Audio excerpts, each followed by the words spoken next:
Kemi Limanı, iki büyük, çıkıntılı arazi noktası arasında yer alıyordu ve okyanusa açılıyordu. Güney noktasını döndü. Büyük, siyah kaleler, insan yapımı birer tepe gibi yükseliyor ve alacakaranlıkta limana gömülüyordu. İzleyicilerin tanıyabileceği kadar ışık olduğunda, balıkçı teknesi ve mantosu görünür hale geliyordu. Ancak tanınmak için yeterli değildi. Detaylar onu ele vermiyordu. Sorgulanmadan, büyüklerin arasından geçti.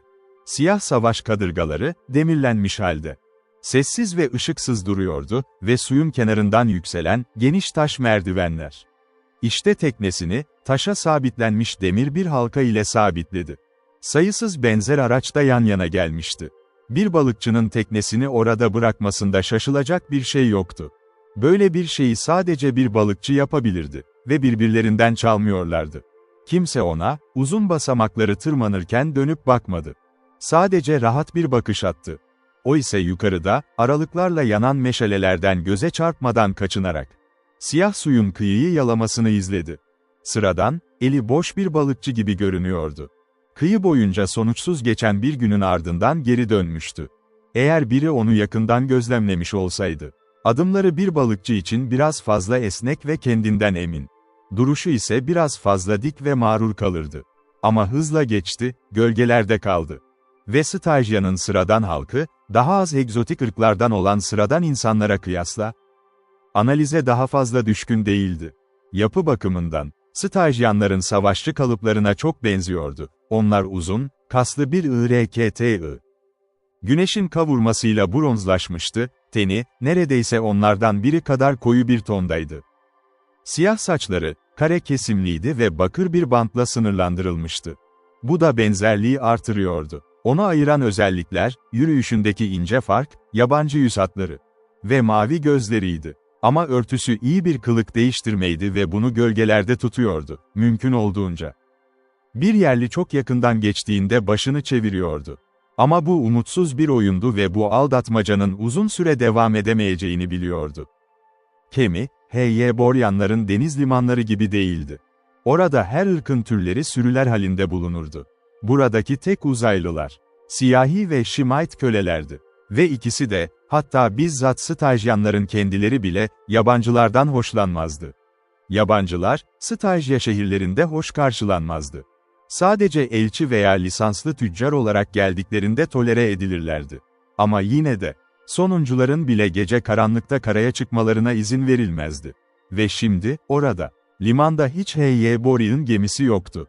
Garip bir huzursuzluk vardı şehirde. Eski hırsların kıpırtısı. Fısıldayanlar dışında, kimsenin tanımlayamayacağı bir fısıltı. Conan bunu hissetmekten daha çok biliyordu. İlkel içgüdüleri, etrafındaki bu huzursuzluğu seziyordu. Eğer ortaya çıkarsa, kaderi korkunç olurdu. Onu öldüreceklerdi. Sadece yabancı olduğu için, eğer Amra olarak tanınırsa. Yani kıyıları çelik ve alevle kasıp kavuran o korsan şefi olarak. İstemsizce, Conan'ın geniş omuzlarında bir ürperme belirdi. İnsan düşmanlarından korkmazdı, ne çelikten, ne de ateşle gelecek bir ölümden. Ama burası, büyünün kara bir diyarıydı ve isimsiz dehşetlerin vatanıydı. Eski yılan, dediler ki, çoktan sürgün edilmişti Boryan ırkları tarafından. Ama gizemli tapınakların gölgelerinde pusuda gizleniyordu. Ve gece boyunca tapınaklarda yapılan işler, korkunç ve gizemliydi. Sahil sokaklarından, geniş adımlarıyla uzaklaşmıştı. Suya doğru inen yollardan çıkıp, şehrin ana kısmını oluşturan uzun, gölgeli sokaklara giriyordu. Burada, bir Boryan şehrindeki sahnelerden eser yoktu. Lambalar ve meşaleler yoktu. Kaldırımlarda gülüşüp dolaşan, süslü giysiler içindeki insanlar.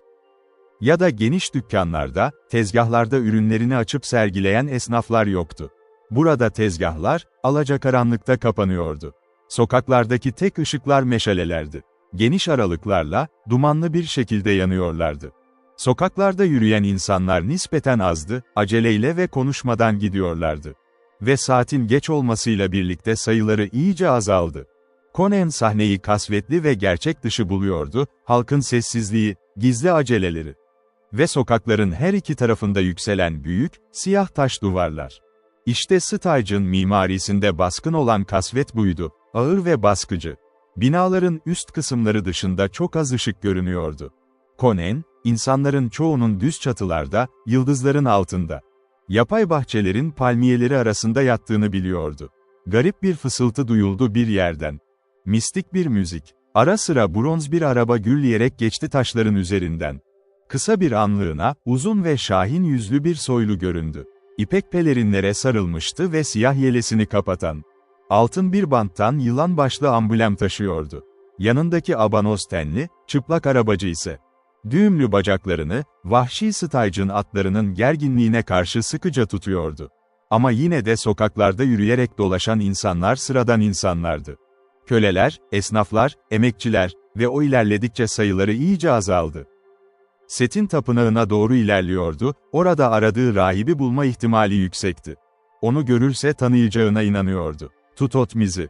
Gerçi onu sadece bir kez, Messentia sokağının yarı karanlığında görmüştü. Orada gördüğü adamın bir rahip olduğundan emindi. Sadece o labirentlerdeki yüksek okültistler. O korkunç kara yüzüğün üyeleri. Dokunuşuyla ölüm dağıtan siyah ilim gücüne sahipti. Ve sadece böyle bir adam. Batı dünyasının sadece bir korku ve efsane figürü olarak bildiği Totem ona karşı gelmeye cesaret edebilirdi. Sokak genişledi ve Conan, şehrin tapınaklara adanmış bir parçasına geldiğini anladı. Büyük yapılar yükseliyordu. Siyah kütleleri loş yıldızlara karşı, karamsar ve tarif edilemez derecede tehditkar duruyordu. Birkaç meşalenin alevi altında ve aniden, alçak bir çığlık sesi duydu. Sokağın diğer tarafında ve biraz önünde, çıplak, kadın sınıfının uzun tüylü başörtüsünü giymiş bir fahişe vardı. Duvara yaslanarak, henüz göremediği bir şeye bakıyordu. Onun çığlığı üzerine, sokaktaki birkaç kişi aniden durdu. Adeta dona kalmışlardı. Aynı anda Conan, içinde kötü niyetli bir ürperti hissetti. Sonra, binanın karanlık köşesinden, yaklaşan, korkunç, kama şeklinde bir kafa çıktı ve ardından akan bir kıvrım. Dalgalanan, koyu parıldayan bir gövdenin kıvrımları birbiri ardına belirdi. Kimmerly geri çekildi, duyduğu hikayeleri hatırladı, yılanlar. Stygian'ın tanrısı Set'e kutsaldı, insanlar onun kendisinin de bir yılan olduğunu söylerdi. Bu tür canavarlar Set'in tapınaklarında tutulurdu ve aç kaldıklarında, avlarını almaları için sokaklara sürünmelerine izin verilirdi, diledikleri gibi. Onların korkunç ziyafetleri, pullu tanrıya sunulan birer kurbandı. Conan'ın görüş alanındaki Stygianlar, erkekler ve kadınlar, dizlerinin üstüne çöktü ve pasif bir şekilde kaderlerini beklediler. Büyük yılanın seçeceği o şanslıyı, pullu bobinleriyle yalayacak, kırmızı bir püreye dönüştürecek ve bir farenin yılan tarafından yutulması gibi yutacaktı. Diğerleri ise yaşayacaktı. Bu, tanrıların iradesiydi. Ama bu, Conan'ın iradesi değildi. Piton ona doğru süzüldü, dikkati. Muhtemelen hala ayakta duran tek insan olmasından etkilenmişti. Büyük bıçağını mantosunun altında tutarak. Conan, bu sümüksüz vahşinin yanından geçip gitmesini umdu. Ama canavar önünde durdu ve dikildi. Titrek meşale ışığında, çatallı diliyle korkutucu bir şekilde yukarı, içeri ve dışarı doğru gidip geliyordu, soğuk gözleri. Yılan halkına özgü o kadim zalimlikle parlıyordu. Boynu kıvrıldı. Ama hızla fırlamadan hemen önce, Conan bıçağını mantosunun altından hızla çekti ve bir yıldırım gibi vurdu. Geniş bıçak, o kama şeklindeki başı yardı ve derin bir şekilde kalın boynuna saplandı. Conan bıçağını çekip hızla kaçtı, o büyük beden düğümlendi. Ve ölüm sancıları içinde inanılmaz bir şekilde dönüp taşları kırbaçlamaya başladı. O anda, sadece karamsar bir hayranlıkla baka kalan kalabalıktan yükselen tek ses, yılanın kuyruğunu taşlara vururken çıkardığı gürültüydü. Sonra, şok olmuş taraftarlardan korkunç bir çığlık koptu, küfürbaz. O, kutsal Set'in oğlunu öldürdü. Onu öldürün, öldürün, öldürün. Taşlar etrafında vızıldamaya başladı ve çılgına dönen Stygianlar ona doğru koştu. Histerik bir şekilde çığlık atıyorlardı. Her yandan diğerleri de evlerinden çıkıp feryat etmeye başladı. Bir lanet savurarak Conan döndü. Ve hızla bir sokağın siyah ağzına dalarak içeri girdi. Çıplak ayakların patırtılarını duyuyordu. Arkasındaki taşların üzerinde koşarlarken, görmekten ziyade hissederek ilerliyor. Duvarlarda peşinden gelenlerin intikamcı bağırışları yankılanıyordu. Sonra sol eli duvarda bir boşluk buldu ve keskin bir şekilde başka bir dar sokağa döndü. Her iki tarafta da dik, siyah taş duvarlar yükseliyordu. Yukarıda, İnce bir yıldız çizgisi görebiliyordu.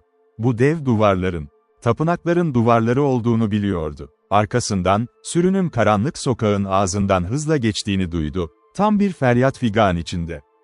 Bağırışları uzaklaştı, söndü. Onlar, bu küçük sokağı kaçırmışlardı ve karanlıkta doğrudan ileriye doğru koşmuşlardı. O da, Set'in başka bir oğluyla karşılaşma düşüncesi onu ürpertse de, karanlıkta doğrudan ileriye doğru devam etti. Sonra önünde, bir yerde hareket eden bir parıltı yakaladı, sanki sürünen bir ateş böceği gibi. Durdu, kendini duvara yasladı ve bıçağını sıkıca tuttu. Ne olduğunu biliyordu, bir adam meşale ile yaklaşıyordu. Şimdi o kadar yakındı ki, onu tutan karanlık eli seçebiliyordu ve karanlık bir yüzün loş ovalini. Birkaç adım daha atsa, adam kesinlikle onu görecekti. Bir kaplan gibi çömeldi. Meşale durdu. Bir kapı, kısa bir süreliğine ışıkla çizildi, meşaleyi taşıyan oydu.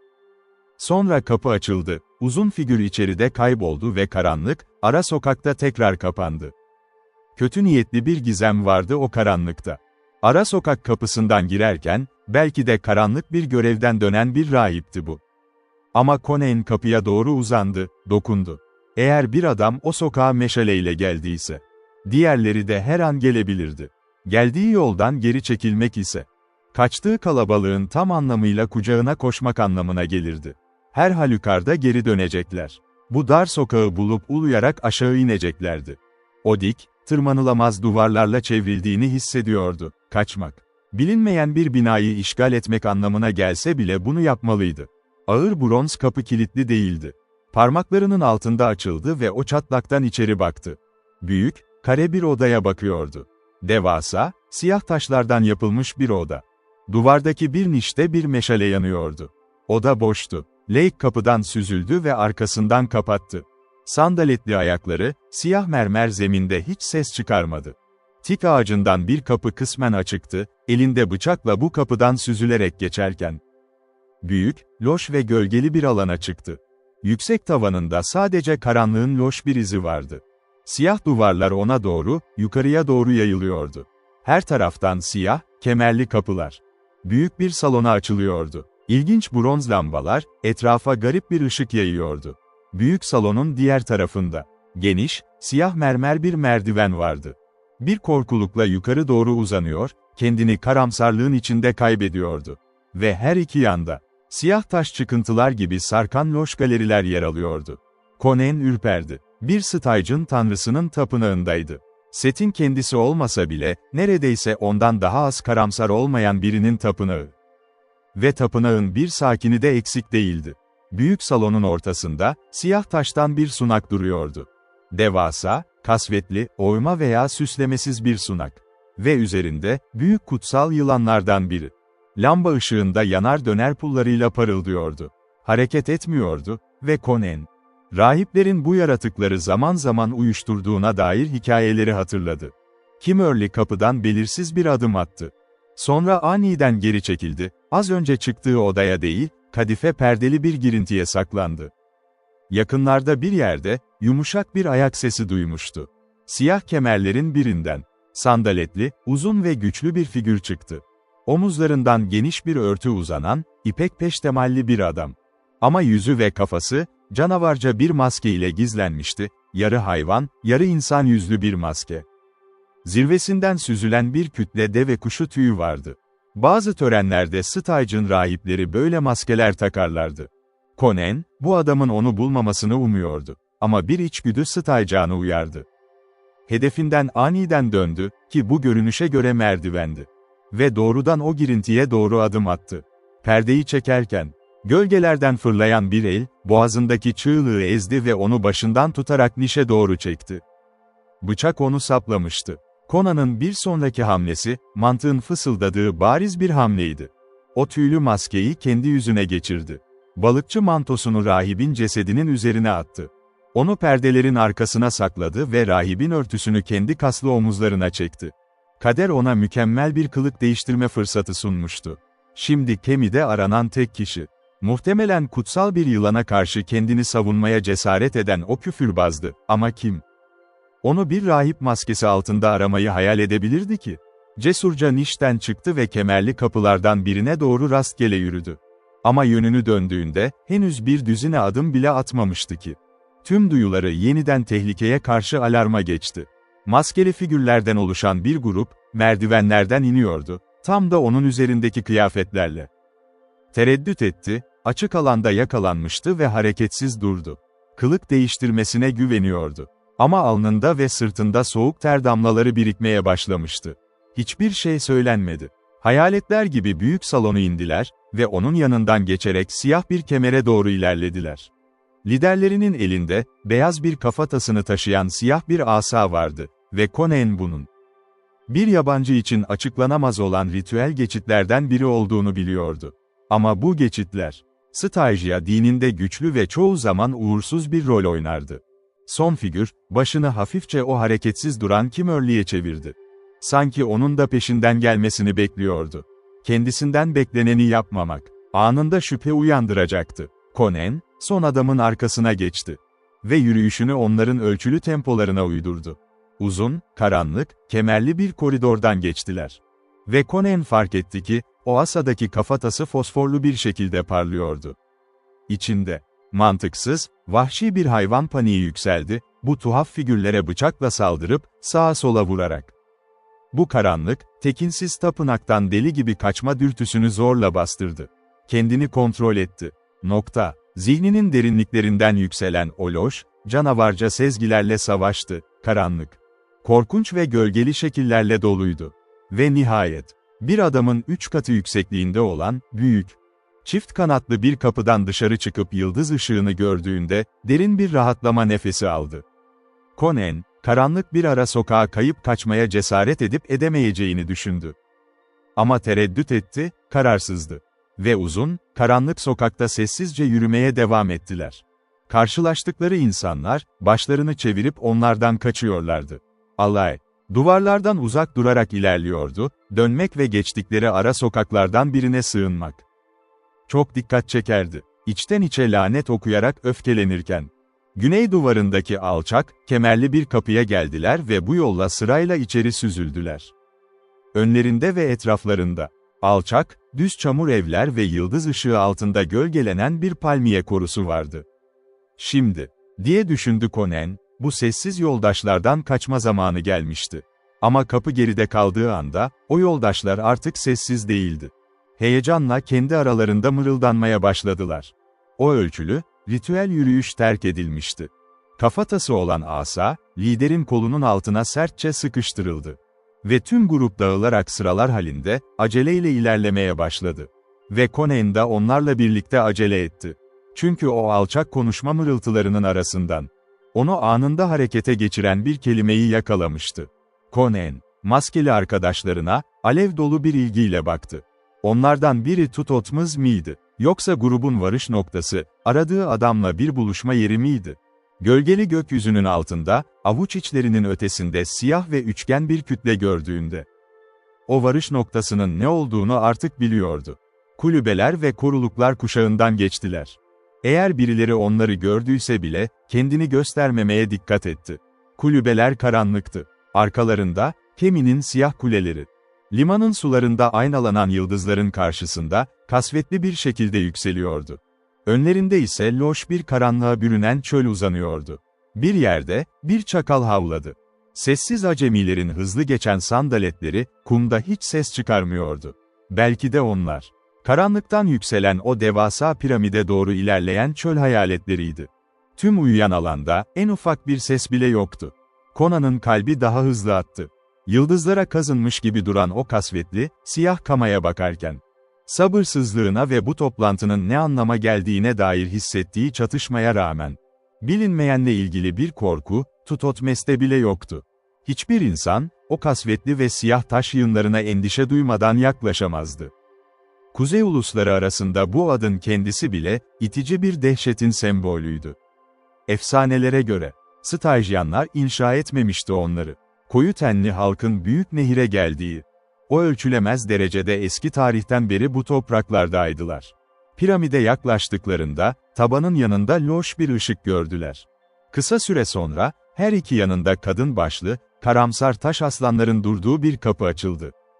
Gizemli, anlaşılmaz, adeta taşlaşmış kabuslar gibiydiler. Conan, grubun liderinin kapı arasındaki o derin kuyuda, gölgeli bir figür gördüğünü fark etti. Lider, bu loş figürün yanında bir an durdu. Ve sonra, karanlık iç mekanda ortadan kayboldu. Diğerleri de birer birer peşinden gitti. Maskeli rahiplerin her biri, bu kasvetli portaldan geçerken gizemli koruyucu tarafından kısa bir süre durduruluyor. Ve aralarında bir şey geçiyordu, bir kelime ya da bir nesne. Conan bunu anlayamıyordu. Bunu gören Kimberly, kasıtlı olarak geride kaldı. Eğildi ve sandaletiyle uğraşıyormuş gibi davrandı. Maskeli figürlerin sonuncusu da kaybolana kadar doğrulmadı. Ve portala yaklaştı. Tapınağın koruyucusunun insan olup olmadığını merak ediyordu. Duyduğu bazı hikayeleri hatırladı. Ama şüpheleri kapının hemen içinde yatıştı. Loş bronz bir meşale, karanlığa doğru uzanan dar ve uzun bir koridoru aydınlatıyordu. Koridorun ağzında, geniş, siyah bir pelerine sarılmış, sessizce duran bir adam vardı. Başka kimse görünmüyordu. Maskeli rahipler, koridorda çoktan kaybolmuştu. Alt yüz hatlarını gizleyen pelerinin üzerinden, Stygian'ın keskin gözleri Conan'a dikildi. Sol eliyle, merak uyandıran bir işaret yaptı. Conan, bir girişimde bulunarak bunu taklit etmeye çalıştı. Ama belli ki, başka bir işaret bekleniyordu. Stygian'ın sağ eli, pelerininin altından bir çelik parıltısıyla çıktı. Sıradan bir adamın kalbini delecek, öldürücü bir bıçak darbesiydi bu. Ama o, bir orman kedisi kadar hızlı hareket eden biriyle uğraşıyordu. Hançer loş ışıkta parlarken bile, Conan adamın koyu renkli bileğini yakaladı. Ve sıkılı sağ yumruğunu, Stygian'ın çenesine indirdi. Adamın başı taş duvara çarptı. Ve kırılan kafatasını anlatan, donuk bir çatırtı duyuldu. Bir an onun üzerinde duran Conan, dikkatle dinledi. Meşale alçak yanıyor, kapının etrafında belirsiz gölgeler oluşturuyordu. Hiçbir şey kıpırdamadı. Uzakta ve derinde bir karanlık vardı. Ama tam o sırada, hafif ve boğuk bir gong sesi yakaladı. Eğildi ve cesedi, içe doğru açılan büyük bronz kapının arkasına sürükledi. Sonra Kimberly, temkinli ama hızlı bir şekilde koridordan aşağıya indi. Hangi kıyamete doğru gittiğini tahmin etmeye bile çalışmamıştı. Çok uzağa gitmemişti ki, şaşkınlık içinde durdu. Koridor ikiye ayrılıyordu. Ve maskeli rahiplerin hangisinden gittiğini bilemiyordu. Rastgele bir kararla solu seçti. Zemin, aşağıya doğru hafifçe eğimliydi ve taban pürüzsüzce aşınmıştı. Orada burada yanan loş meşaleler, kabusları andıran bir alacakaranlık yaratıyordu. Conan huzursuzca düşündü, bu devasa yığınlar, hangi amaçla, unutulmuş hangi çağda kurulmuştu? Burası eski, çok eski bir topraktı. Stygian'ın siyah tapınaklarının kaç çağdır yıldızlara baktığını, hiçbir insan bilmiyordu. Dar, siyah kemerler ara sıra sağa ve sola açılıyordu, ama o, ana koridordan yürümeye devam etti. İçindeki şüpheye rağmen, yanlış bir yolda olduğuna inanıyordu. Bu başlangıca rağmen, bu zamana kadar rahipleri çoktan yakalamış olmalıydı. Gerilmeye başlamıştı. Sessizlik, somut bir şey gibi üzerine çöküyordu, ama yine de yalnız olmadığını hissediyordu. Bir an, gece kadar karanlık bir kemerin yanından geçerken, görünmeyen gözlerin ona sabitlendiğini hisseder gibi oldu. Durdu. Koridorun ilk ayrıldığı yere geri dönmek, aklının ucundan geçti. Aniden döndü. Bıçağını kaldırdı, her siniri karıncalanıyordu. Küçük bir tünelin ağzında bir kız durmuş, ona bakıyordu. Fil dişi teni, onun eski ve soylu bir Stygian ailesinden geldiğini gösteriyordu. Ve tüm kadınları gibi o da uzun, çevik ve dolgun bedenliydi. Saçları, aralarında bir yakutun parıldadığı, büyük bir siyah köpük yığını gibiydi. Kadife sandaletleri ve esnek belini saran geniş, mücevher kakmalı kemeri olmasaydı. Tamamen çıplaktı. "Burada ne yapıyorsun?" diye sordu kız. Cevap vermek, Conan'ın yabancı kökenini ele verirdi. Hareketsiz kaldı. Üzerinde tüyler uçuşan, o korkunç maskenin altındaki kasvetli bir figür gibi durdu. Dikkatli bakışları, kızın arkasındaki gölgeleri aradı ama orayı boş buldu. Yine de, kızın bir çağrısıyla ortaya çıkabilecek gizli ordular olabilirdi. Kız ise endişe duymadan, ama şüpheli ona doğru ilerledi. "Sen rahip değilsin," dedi.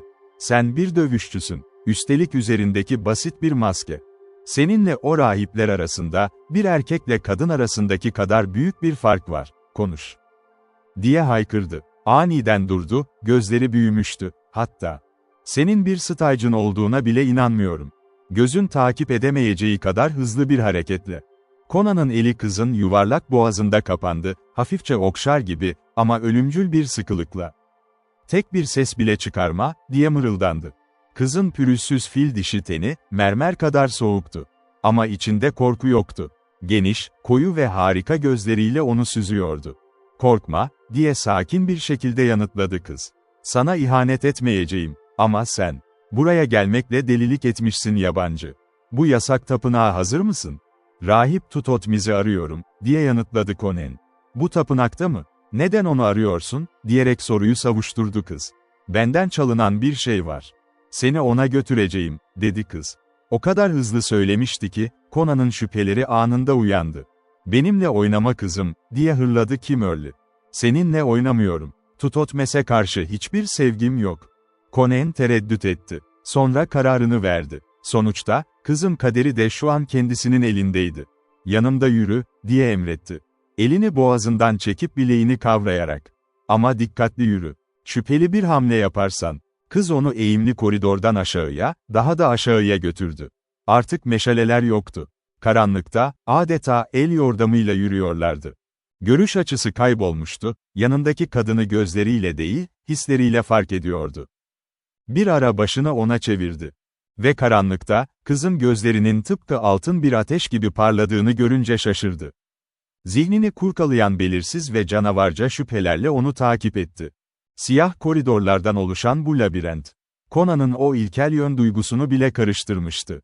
Kendini, o kara gizem yuvasına teslim ettiği için aptal gibi hissediyordu. Ama geri dönmek için artık çok geçti. Yine, etrafındaki karanlıkta bir yaşam ve hareket hissetti. Tehlike ve açlık, karanlığın içinde sabırsızca yanıyordu. Kulakları onu yanıltmıyorsa, hafif bir kayma sesi yakaladı. Bu ses, kızdan yükselen mırıldanma benzeri bir komutla anında kesildi ve uzaklaştı. Sonunda kız, onu siyah mumların garip bir şekilde yandığı, 7 dallı merak uyandıran bir şamdanın olduğu odaya götürdü. Conan, yerin çok altında olduklarını biliyordu. Oda kare şeklindeydi, duvarları ve tavanı eski stajın tarzında, cilalı siyah mermerle döşenmişti. Siyah kadifeil kaplı abanoz bir kanepe ve onun üzerinde, siyah taştan bir kürsüye yerleştirilmiş, oyulmuş bir mumya kutusu duruyordu. Conan beklentiyle durdu, odaya açılan çeşitli siyah kemerlere baktı. Ama kız, daha ileri gitmek için hiçbir hamle yapmadı. Kanepede, kedi gibi esneyerek kendini gerdi. Parmaklarını şık başının arkasında birleştirdi ve uzun süre, sarkık kirpiklerinin altından ona baktı. Peki, diye sabırsızca sordu Conan. Ne yapıyorsun? Tutotmuz nerede? Acele yok, diye tembelce yanıtladı kız. 1 saat, ya da 1 gün, ne fark eder? 1 yıl mı, hatta 100 yıl mı? Maskeni çıkar, yüz hatlarını göreyim. Conan, sinirli bir homurtuyla iri başlığı çekip çıkardı. Kız, onun koyu ve yara izleriyle dolu yüzünü, alevli gözlerini tararken onaylarcasına başını salladı. Sende güç var, büyük bir güç. Bir boğayı bile çıplak ellerinle boğabilirsin. Conan huzursuzca hareket etti, şüphesi giderek artıyordu. Elini kabzasına koyarak kasvetli kemerlere baktı. Beni tuzağa düşürdüysen, dedi, bununla övünecek kadar yaşamazsın. O kanepeden kalkıp söz verdiğin şeyi yapacak mısın, yoksa ben? Sesi kesildi. Gözleri mumya kutusuna takılmıştı. Kutunun üzerindeki sakin yüz hatları, fil dişinden oyulmuştu. Ve unutulmuş bir sanatın canlılığını taşıyordu. O oyma maskede, rahatsız edici bir tanıdıklık vardı. Ve küçük bir şokla, gerçeği fark etti. Maske, abanoz kanepede uzanan kızın yüzüne şaşırtıcı bir şekilde benziyordu. Belki de o, bu oymanın modeliydi. Ama Conan, bu portrenin en azından 100 yıllar öncesine ait olduğunu biliyordu. Arkaik kapağa hiyeroglifler yazılmıştı. Maceralı hayatının tesadüfleri arasında öğrendiği bilgilere tutunarak, o yazıları zihninde çözdü. Ve yüksek sesle okudu. Akivaşa, Prenses Akivaşa'yı duydun mu, diye sordu kanepede oturan kız. Duymayan mı var, diye homurdandı Conan. O kadim, kötü ve güzel prenses. Halbuki onun zamanından beri 1000 yıllık döngüler geçmişti. Tutamon'un kızından beri, Antik Luxor'un siyah salonlarındaki mor ziyafetlerde keyif çatmış o kadın. Hala şarkılarda ve efsanelerde yaşıyordu. Tek günahı, hayatı ve hayatın tüm anlamlarını sevmesiydi, dedi stajyanlı kız. Hayat kazanmak için, ölümü kurkaladı. Yaşlanmayı, buruşup yıpranmayı ve sonunda sıradan cadılar gibi ölmeyi düşünmek bile istemiyordu. Karanlığı bir aşık gibi etkiledi. Ve karanlığın ona hediyesi hayat oldu.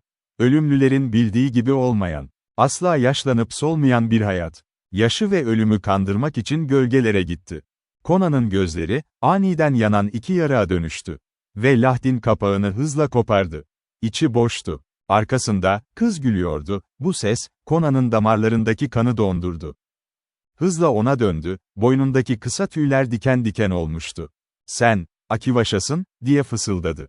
Kız güldü. Parlatılmış saçlarını geriye salladı, kollarını şehvetli bir şekilde açtı. "Ben Akivaşa'yım. Ben asla ölmeyen, asla yaşlanmayan kadınım. Aptal ölümlüler, tanrılar tarafından yerden göğe kaldırıldığımı, gençliğim ve güzelliğimle sonsuza dek göksel bir iklimde kraliçe olarak yaşadığımı söyler. Hayır. Ölümlüler ölümsüzlüğü gölgelerde bulur. 10.000 yıldır. Sonsuza dek yaşamak için öldüm ben. Dudaklarını ver bana, güçlü adam." Hızla ayağa kalktı. Parmak uçlarının üzerinde yükselerek kollarını Conan'ın devasa boynuna doladı. Conan, yukarı bakan bu güzel yüze bakarken, içinde korkutucu bir hayranlık ve buz gibi bir korku hissediyordu. "Beni sev," diye fısıldadı kız. Başını geriye atmış, gözleri kapalıydı ve dudakları aralanmıştı. "Gençliğimi yenilemek ve sonsuz hayatımı sürdürmek için bana kanını ver. Seni de ölümsüz yapacağım. Sana tüm çağların bilgeliğini, bu karanlık tapınakların altındaki o eonlarca süren sırları öğreteceğim. Seni bu gecenin kralı yapacağım. Zamanların mezarları arasında eğlenen, çölü örten gölgeli sürülerin ve ayın önünde uçuşan yarasaların kralı. Rahiplerden, büyücülerden ve kapılardan çığlık atarak ölüme sürüklenen esir kızlardan artık yoruldum. Bir erkek istiyorum. Beni sev, barbar." Karanlık başını, Conan'ın güçlü göğsüne bastırdı. Ve Conan, boğazının dibinde keskin bir sızı hissetti. Bir lanet savurarak kızı kendinden kopardı. Ve onu kanepenin üzerine fırlattı. "Lanet vampir," diye kükredi. Boğazındaki küçük bir yaradan kan süzülüyordu. Kız, kanepede saldırmaya hazır bir yılan gibi doğruldu. Geniş gözlerinde altın bir cehennem ateşi yanıyordu. Dudakları gerildi, beyaz ve sivri dişleri ortaya çıktı. "Aptal," diye bağırdı. "Benden kaçabileceğini mi düşünüyorsun? Bu karanlıkta yaşayıp, bu karanlıkta öleceksin. Seni tapınağın çok derinlerine götürdüm. Çıkış yolunu asla yalnız başına bulamazsın. Tünelleri koruyanları asla geçemezsin. Benim korumam olmasaydı, Set'in oğulları çoktan seni karınlarına indirmişti. Aptal, yine de senin kanını içeceğim. Benden uzak dur, yoksa seni paramparça ederim," diye homurdandı Conan. Eti tiksintiyle ürperiyordu. "Ölümsüz olabilirsin. Ama çelik, seni de parçalar." İçeri girdiği kemere doğru geri çekilirken, ışık aniden söndü. Tüm mumlar bir anda sönmüştü. Ama bunun nasıl olduğunu göremedi, çünkü Akivaşa onlara dokunmamıştı bile. Vampirin arkasından yükselen alaycı kahkahası, cehennem kemanları kadar zehirli ve tatlıydı. Conan, karanlıkta kemeri ararken neredeyse panik içinde terliyordu. Parmakları bir açıklık buldu. Ve oradan içeri daldı. İçinden geldiği kemer olup olmadığını bilmiyordu. Artık bunun bir önemi de yoktu. Tek düşüncesi, o güzel, çirkin ve ölümsüz canavarı yüzyıllardır barındıran o hayaletli odadan kaçmaktı. O siyah ve kıvrımlı tünellerdeki kaçışı, tam bir kabusa dönüşmüştü. Arkasında ve etrafında hafif kayma ve süzülme sesleri duyuyordu. Tıpkı Akivaşa'nın odasındaki o tatlı, cehennemi kahkahanın yankıları gibi. Seslerin geldiği yöne, karanlığa doğru vahşice kılıç salladı. Kılıcı, zayıf bir maddeyi kestiğinde hissettiği şey, sanki bir örümcek ağına vurmuş gibiydi. Kendini, nihai bir gecenin daha da derinlerine çekiliyormuş gibi umutsuz hissediyordu. Sanki her an şeytani bir pençe ya da diş tarafından saldırıya uğrayacak gibiydi. Ve bu korkunun içinden, keşfinin getirdiği mide bulandırıcı bir tiksinti akıyordu. Akivaşa efsanesi çok eskiydi. Onunla ilgili anlatılan kötü hikayelerin arasında bile güzellik, idealizm ve sonsuz gençlik ipliği hep vardı. Pek çok hayalperest, şair ve aşık için o, sadece kötü bir prenses değil. Tanrıların uzak bir diyarında yaşayan sonsuz gençlik ve güzelliğin simgesiydi. Ve işte, korkunç gerçek tam karşısındaydı. O iğrenç sapkınlık, sonsuz hayatın ta kendisiydi. Yaşadığı fiziksel tiksintinin ötesinde. İnsanoğlunun putlaştırdığı parıldayan altının aslında sümüklü, kozmik bir pislik olduğunu görmenin rüyası parçalanmıştı. Tüm insan hayallerinin sahteliğinden doğan, soluk bir korku ve boşluk dalgası üzerine yayıldı. Ve şimdi, kulaklarının ona oyun oynamadığını çok iyi biliyordu. Takip ediliyordu. Ve peşinden gelenler giderek yaklaşıyordu. Karanlıkta, insan ayaklarının asla çıkaramayacağı o kayma ve hışırtı sesleri yükseliyordu. Hayır, bu normal bir hayvanın ayak sesi de değildi. Yeraltı dünyasının vahşi bir yaşamı vardı burada. Arkasındaydılar. Onlara doğru döndü. Ama hiçbir şey göremedi. Yavaşça geri çekilmeye devam etti. Sonra, sesler birden kesildi. Başını çevirdi. Ve koridorun ilerisinde, uzun yolun ucunda, bir ışık parıltısı gördü. Conan, gördüğü ışığın yönüne doğru dikkatlice ilerledi. Kulağını omzunun üzerinden kabarttı ama başka bir peş sıra gelen ayak sesi yoktu. Yine de karanlığın, bilinçli bir yaşamla dolduğunu hissediyordu. Parıltı sabit değildi, hareket ediyor, grotesk bir şekilde sallanıyordu. O zaman kaynağı gördü. Geçtiği tünel, biraz ileride daha geniş bir başka koridora açılıyordu. Ve bu son tünel boyunca, garip bir geçit töreni uzanıyordu. Siyah kapüşonlu cübbeler giymiş, asalarına yaslanan, 4 uzun ve zayıf adam. Liderleri, başının üzerinde merak uyandırıcı, sabit bir parıltıyla yanmakta olan bir meşale tutuyordu. Hayaletler gibi, görüş alanının sınırlı olduğu o noktadan geçip gittiler ve geride sadece gidişleriyle solan bir parıltı kaldı. Görünüşleri, tarif edilemez derecede tekinsizdi. Onlar staycalı değildi. Conan'ın şimdiye kadar gördüğü hiçbir şeye benzemiyorlardı. Hatta insan olup olmadıklarından bile şüphe ediyordu. Perili tünellerde korkunç bir şekilde dolaşan, siyah hayaletler gibiydiler. Ama durumu, olduğundan daha çaresiz olamazdı. Arkasındaki insanlık dışı adımlar, her an ilerlemeye devam edebilirdi.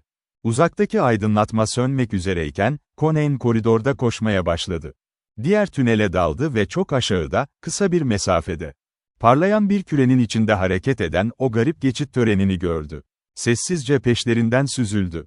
Sonra aniden duvara yaslanıp, onların bir konuyu görüşüyormuş gibi durarak bir araya toplandıklarını fark etti. Adımlarını geri almak ister gibi döndüklerinde, Conan en yakın kemerin altına kaydı. Alıştığı karanlıkta, tünelin düz gitmediğini, dolambaçlı bir şekilde uzandığını keşfetti. İlk virajın ötesine çekildi. Böylece yabancıların ışığı, geçerken onun üzerine düşmeyecekti. Ama orada dururken, arkasından gelen alçak bir uğultu sesini fark etti. İnsan seslerinin mırıltısı gibiydi. Koridordan bu yöne doğru ilerlemek, onun ilk şüphesini doğruladı. Korkunç yolcuları takip etmek olan asıl niyetinden vazgeçerek, varış noktaları her neresi olursa olsun, o seslere doğru yola çıktı. Hemen önünde bir ışık parıltısı gördü. Çıktığı koridorun diğer ucunda, loş bir ışıkla dolu geniş bir kemer uzanıyordu. Solunda, dar bir taş merdiven yukarı çıkmaktaydı ve içgüdüsel temkinliliği onu dönüp merdivenlerden tırmanmaya itti. Seslerin, o alevlerle dolu kemerin ötesinden geldiğini duyabiliyordu. Tırmandıkça sesler alt tarafta kayboldu ve hemen ardından, alçak kemerli bir kapıdan dışarıya Işık saçan, geniş bir alana çıktı. Garip bir parlaklık vardı. Gölgeli bir galeride duruyordu ve oradan aşağıda, devasa boyutlarda, geniş ve loş bir salon görünüyordu. Burası, Stygia'nın sessiz rahiplerinden başka çok az kişinin görebileceği, ölülerin salonuydu. Kara duvarlar boyunca oyulmuş, boyalı lahitlerin katları, kat kat yukarı yükseliyordu. Her biri, kara taşta bir niş halindeydi ve gözden kaybolacak kadar yüksekteki karanlığa doğru uzanıyordu. Binlerce oyma maske, salonun ortasındaki gruba bakarak ifadesizce aşağıya sarkıyordu. O muazzam ölü sayısı karşısında bu grup, çok önemsiz kalıyordu.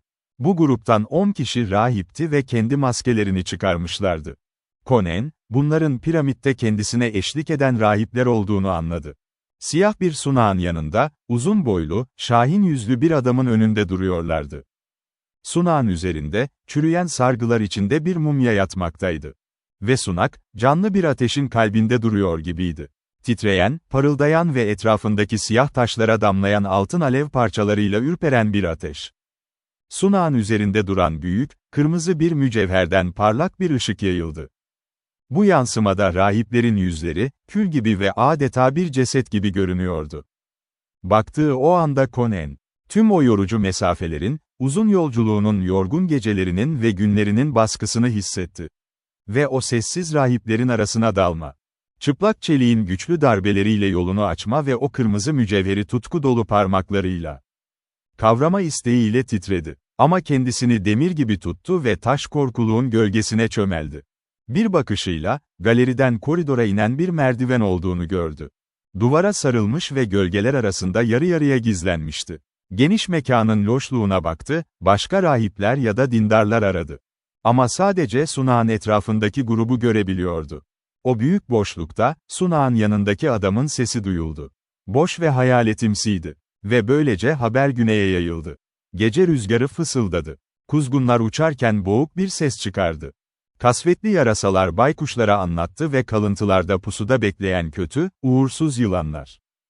Kurt adam ve vampir bunu biliyordu, gece dolaşan, ibon bedenli şeytanlar da. Uyuyan gece dünyası kıpırdandı ve ağır yelesi sallandı. Ardından derin karanlıkta davulların zonklaması başladı ve alacakaranlıkta yürüyen adamların korkmuş, tuhaf çığlıklarının yankıları duyuldu. Çünkü Ahriman'ın kalbi, gizemli kaderini yerine getirmek için dünyayı tekrar ayağa kaldırdı. Bana, Kemi ve geceden Tutotmese. Kendini tüm büyücülerin prensi olarak adlandıran Tot Amon'un önünde bu kelimeyi nasıl duyduğumu sorma. Bunlar, sizin gibi kulaklara bile uygun olmayan sırlardır. Ve Tot Amon, kara yüzüğün tek lordudur. Biliyordum. Ve güneye doğru gelen kalpe gittim. O, beni şaşırtmadan kendine çeken bir mıknatıstı. Ölümden ölüme geldi. İnsan kanı nehrinde at sürdü. Kan onu besler, kan onu çeker. Gücü en iyi, onu tutan ellerde kan olduğunda ve sahibinden katliamla alındığında ortaya çıkar. Parladığı her yerde kan dökülür, krallıklar sallanır ve doğa güçleri karmaşaya sürüklenir. Ve işte burada duruyorum, kalbin efendisi. Ve sizleri, bana sadık olanları çağırdım. Gizlice gelin, kurulacak olan kara krallığa ortak olmak için. Bu gece, Tot Amon'un bizi köleleştiren zincirleri kırmasına ve imparatorluğun doğuşuna tanık olacaksınız. Ben kimim ki? Hatta ben bile, Tutotmuz. O kızıl derinliklerde hangi güçlerin gizlendiğini ve hayal edildiğini tam olarak bileyim. 3000 yıldır unutulmuş sırlar saklıyor. Ama öğreneceğim. Bunlar bana anlatacak. Elini sallayarak, salonu kaplayan sessiz şekillere doğru işaret etti. Oyma maskelerinin arasından, nasıl uyuduklarına bakın. Krallar, kraliçeler, generaller, rahipler, büyücüler. 10.000 yıllık stajyer soyluları. Kalpin dokunuşu, onları uzun uykularından uyandıracaktır. Kalp, kadim bir zamanda stajyada zonkluyor ve atıyordu. Burası, Açır'ın yolculuğundan önceki yüzyıllarda onun eviydi.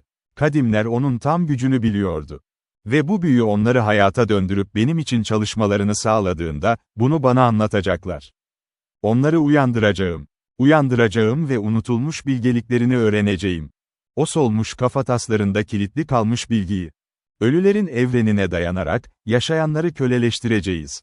Evet. Eski krallar, generaller ve büyücüler, yardımcılarımız ve kölelerimiz olacak. Kim önümüzde durabilir? Bakın, Sunak'taki bu kurumuş, buruşmuş şey. Bir zamanlar 3000 yıl önce ölmüş olan Set'in başrahibi Tad Mekri'ydi. O, kara yüzüğün ustalarından biriydi. Kalpi biliyordu. Güçlerini bize anlatacak. Konuşmacı büyük mücevheri kaldırarak mumyanın solmuş göğsüne koydu. Elini kaldırarak büyü yapmaya başladı. Ama büyü asla bitmedi. Elini kaldırıp dudaklarını araladığı an dona kaldı, çömezlerinin yanından öfkeyle baktı. Onlar da onun baktığı yöne doğru dönmeye başladılar. Bir kapının siyah kemerinden, zayıf, siyah cübbeli 4 şekil büyük salona girdi. Kapüşonlarının gölgesinde yüzleri, loş ve sarı oval çizgiler halindeydi. "Siz kimsiniz?" diye kükredi Tutotmuz. Sesi tehlike ilhamile, bir kobranın tıslama sesi gibiydi. "Kutsal Set tapınağına saldırmak için deli mi oldunuz?" Yabancıların en uzun boylusu konuştu, sesi tonsuzdu, tıpkı bir Kit'in tapınak çanı gibi. "Akiloniyalı Conan'ı takip ediyoruz. Burada değil," diye yanıtladı Tutotmuz. Mantosunu sağ elinden silkeleyerek, bir panterin pençelerini kınından çıkarması gibi merak uyandırıcı, tehditkar bir hareket yaptı. "Yalan söylüyorsun. O bu tapınakta. Onu, dış portalın bronz kapısının arkasındaki bir cesetten, koridorlardan oluşan labirente kadar takip ettik. Biz bu toplantıdan haberdar olunca, onun sinsi izini sürdük. Şimdi onu tekrar ele geçireceğiz. Ama önce, bize Ahriman'ın kalbini ver. Ölüm, delilerin payıdır, diye mırıldandı Tutotmuz, konuşmacıya yaklaşarak. Rahipleri de kedi gibi sessiz adımlarla yaklaştı, ama yabancılar bunu dikkate almıyor gibiydi. Buna, arzu duymadan kim bakabilir ki, dedi Kitanlı. Kitai'de biz bunu duyduk. Bize, dışarıdaki insanlar üzerinde güç kazandıracak. Şan ve hayranlık, o kızıl derinliklerde hayal edilir. Onu bize ver. Yoksa önce seni öldüreceğiz. Bir rahip, çelik gibi bir parıltıyla ileri atıldığında şiddetli bir çığlık yükseldi. Daha rahip vuramadan, pullu bir asa göğsüne dokundu ve adam ölü biri gibi yere düştü. Bir anda, yukarıdaki mumyalar kan ve dehşet dolu bir sahneye bakmaya başladılar. Kavisli bıçaklar parladı, kırmızı, yılan gibi asalar girip çıktı. Ve bir adama dokunduklarında, o adam çığlık atarak can verdi. İlk vuruşta Conan yukarı fırladı ve merdivenlerden hızla inmeye başladı. O kısa, şeytani kavgadan sadece anlık kesitler yakalayabilmişti. Savaşta kilitlenmiş, kanlar içinde sallanan adamları gördü. Parçalara ayrılmış olmasına rağmen hala ayakta durup ölüm saçan bir Kitanlı gördü. Tutotmuz vurmuştu. Ama boş eliyle göğsüne bastırarak öldü. Çıplak çelik, onun tuhaf canlılığını yok etmeye yetmemişti. Conan'ın ayakları merdivenin son basamaklarına vardığında, kavga neredeyse tamamen bitmişti. 3 Kitanlı yere düşmüş, karınları deşilerek paramparça edilmişti. Ancak Staycalılardan sadece Tutotmuz ayaktaydı. Kalan son Kitanlı'ya doğru koştu. Boş eli bir silah gibi kaldırılmıştı ve o el, tuhaf bir güçle kapkaraydı. Ama o saldıramadan önce, uzun Kitanlı'nın elindeki asa sanki uzadı. Sarı adam hamle yaptı. Asanın ucu Tutotmez'in göğsüne dokundu ve adam sendeledi. Asa tekrar yaladı ve Tutotmuz sarsılarak. Yüz hatları o büyülü elin karanlığında hızla silinerek ölü gibi düştü. Kitanlı, mumyanın göğsünde yanan mücevhere döndü, ama Conan ondan önce davrandı. Gergin bir sessizlik içinde, o karmaşanın ortasında birbirlerine baktılar.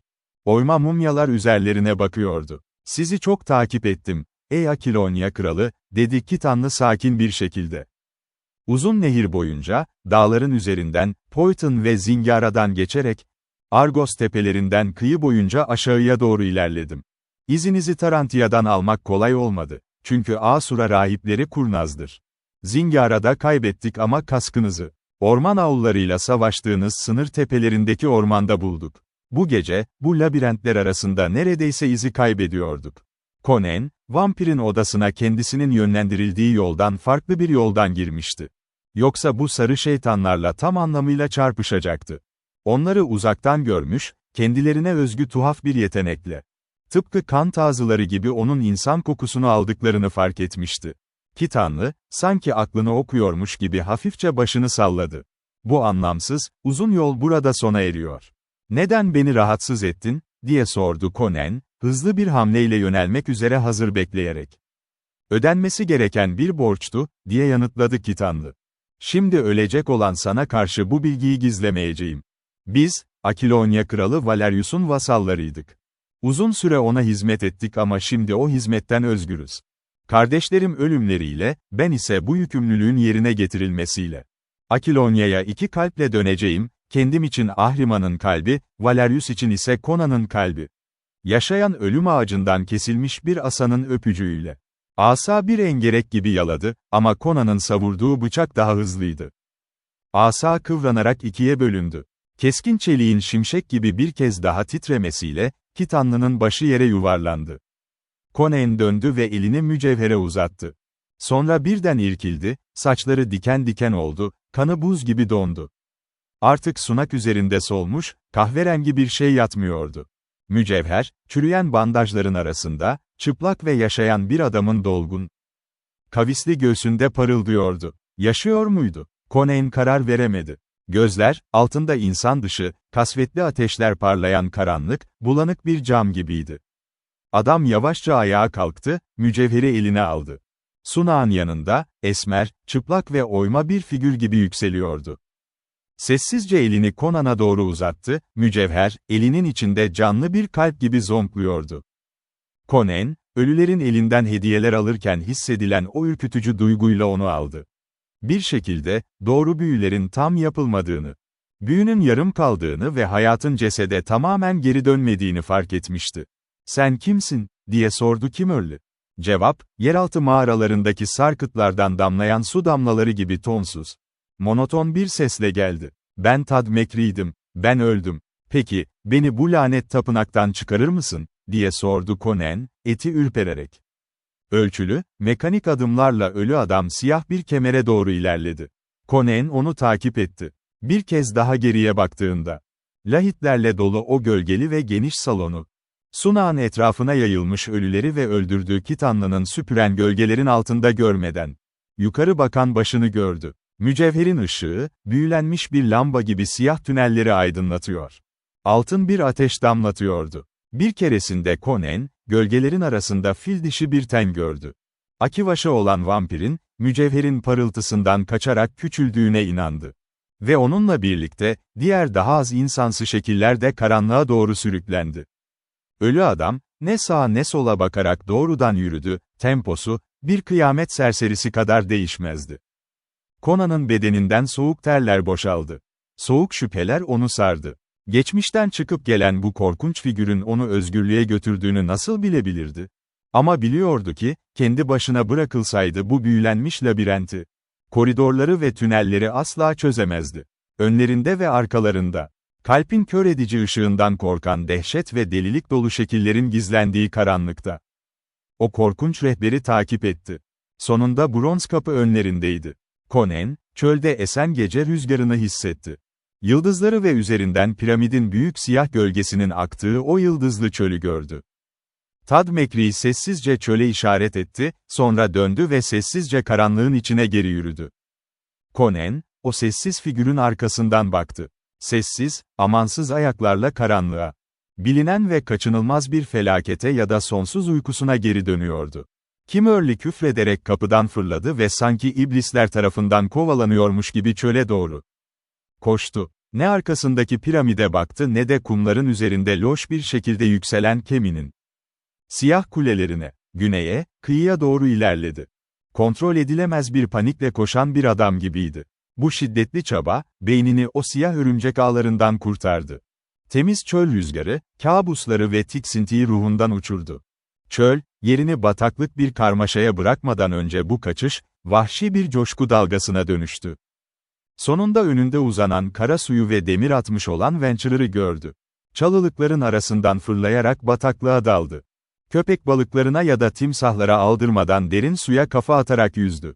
Yüzdü ve geminin zincirine tutunarak, henüz nöbetçi onu görmeden, sırılsıklam ama sevinç içinde güverteye tırmandı. "Uyanın, köpekler!" diye bağırdı Conan. İrkilerek mızrağını göğsüne doğru doğrultan gözcünün silahını bir kenara savururken, "Çapayı çekin, küreklere asılın, o balıkçıya altın dolu bir miğfer verin ve karaya çıkarın. Şafak yakında sökecek, gün doğmadan önce en yakın Zingara limanına doğru yarışmalıyız." Başının etrafında büyük mücevheri döndürdü. Mücevher, güverteyi altın bir ateşle bürüyen ışık saçan parıltılar saçıyordu. Kış, Akilonya'dan geçmişti. Yapraklar ağaçların dallarından fırlıyor, taze çimenler ve esintiler sıcak güneyin dokunuşuna gülümsüyordu. Ama birçok tarla boş ve ıssız kalmıştı. Birçoğu ise gururlu villaların veya zengin kasabaların bulunduğu yeri işaret eden yanmış birer kül yığınından ibaretti. Kurtlar, çimenlerle örtülü otoyollarda açıkça dolaşıyordu ve zayıf, efendisiz adamlar gruplar halinde ormanlarda sürünüyordu. Sadece Tarantia'da ziyafet, zenginlik ve gösteriş vardı. Valerius, delilikle dokunmuş biri gibi hüküm sürdü. Hatta dönüşünü memnuniyetle karşılayan birçok baron bile, sonunda ona karşı bağırdı. Onun vergi toplayıcıları hem zenginleri hem de fakirleri ezdi. Yağmalananların serveti krallığın merkezi Tarantia'ya aktı. Burası artık bir diyardan ziyade, fethedilmiş bir toprakta Fatih garnizonunun bulunduğu bir yere benziyordu. Tüccarları zenginleşti, ama bu tehlikeli bir refahtı. Çünkü kimse, ne zaman uydurma bir suçlamalla vatana ihanetten suçlanabileceğini, mülküne ne zaman el konulacağını, Kendisinin ne zaman hapse atılacağını ya da o lanet olası mahbese götürüleceğini bilmiyordu. Valerius, tebaasını uzlaştırmaya çalışmadı. Kendisini, Nemedyan askerleri ve çaresiz paralı askerlerle çevreledi. Kendini Amalric'in kuklası olarak biliyordu. Sadece, Nemedyan'ın acısını yaşatmak için hükmettiğini biliyordu. Asla Akilonya'yı kendi yönetimi altında birleştiremeyeceğini ve efendilerinin boyunduruğunu kaldıramayacağını biliyordu. Çünkü dış eyaletler ona son damla kanına kadar direnecekti. Ve eğer krallığını pekiştirme girişiminde bulunursa, Nemedyanlar bile onu tahtından kovacaklardı. Kendi mengenesine sıkışmıştı. Yenilmiş gururun acısı ruhunu aşındırdı ve kendini sefahat dolu bir hükümdarlığa, yarını hiç düşünmeden, sadece günübirlik yaşayan birinin kollarına attı. Ama deliliğinde bir incelik vardı, o kadar derin ki, Amalric bile bunu tahmin edemezdi. Belki de sürgün olarak dolaştığı vahşi, kaotik yıllar içinde yaygın bir acı yetiştirmişti. Belki de nefreti, mevcut konumunun bu acısını bir tür deliliğe dönüştürmüştü. Her halükarda tek bir arzuyla yaşadı, kendisiyle bağlantılı olan herkesin mahvolmasına sebep olmak. Amalric'in, amacına ulaştığı anda kendi yönetimine son vereceğini biliyordu. O da biliyordu ki, baskı yapmaya devam ettiği sürece Nemedyan krallığı onun hüküm sürmesine izin verecekti. Çünkü Amalric, Akilonya'yı nihai olarak boyun eğdirmek, bağımsızlığın son kırıntısını ve son tanığını yok etmek istiyordu. Sonra da burayı kendi tarzına göre ele geçirip yeniden inşa etmeyi. Büyük serveti ve doğal kaynakları kullanarak Taraskus'tan Nemedya tacını almayı hedefliyordu. Taht için bir imparatorluk. Amalric'in nihai hedefi buydu ve Valerius bunu biliyordu. Valerius, Taraskus'un bundan şüphelenip şüphelenmediğini bilmiyordu ama Nemedya kralının onun bu acımasız yolunu onayladığını biliyordu. Taraskus, eski savaşlardan doğan bir nefretle Akilonya'dan nefret ediyordu. Batı krallığının sadece yıkımını istiyordu. Ve Valerius, ülkeyi o kadar tamamen mahvetmeyi niyetledi ki, Amalric'in serveti bile onu yeniden inşa edemesin. Baronlardan da en az Akilonlulardan nefret ettiği kadar nefret ediyordu ve sadece o günü görmeyi umuyordu. Akilonya tam bir harabe halindeyken, Taraskus ile Amalric, Nemedya'yı tamamen yok edecek umutsuz bir iç savaşa kilitlenmiş olacaktı. Hala meydan okuyan Gunderland, Poitiers ve Bosonian eyaletlerinin fethi, onun bir kral olarak sonunu işaret ederdi. O zaman Amalric'in amacına hizmet etmiş olur ve bir kenara atılabilirdi. Bu yüzden bu eyaletlerin fethini geciktirdi. Sınır faaliyetlerini amaçsız baskınlara dönüştürdü. Amalric'in dürtülerine her türlü makul itiraz ve erteleme ile karşılık verdi. Hayatı, bir dizi ziyafet ve vahşi çılgınlıktan oluşuyordu. Sarayı, isteyerek ya da istemeyerek getirilmiş krallığın en güzel kızlarıyla doldurdu. Tanrılara küfür etti.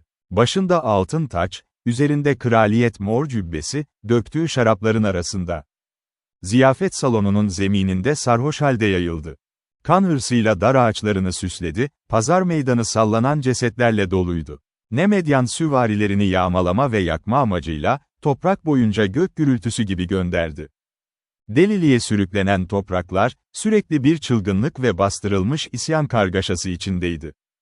Valerius yağmaladı, tecavüz etti ve yok etti.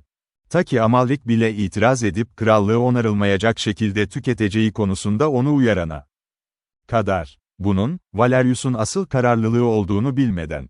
Ama hem Akilonya hem de Nemedya'da erkekler delilikten bahsederken, Nemedya'da maskeli olan Haltotun'dan daha çok bahsederdi.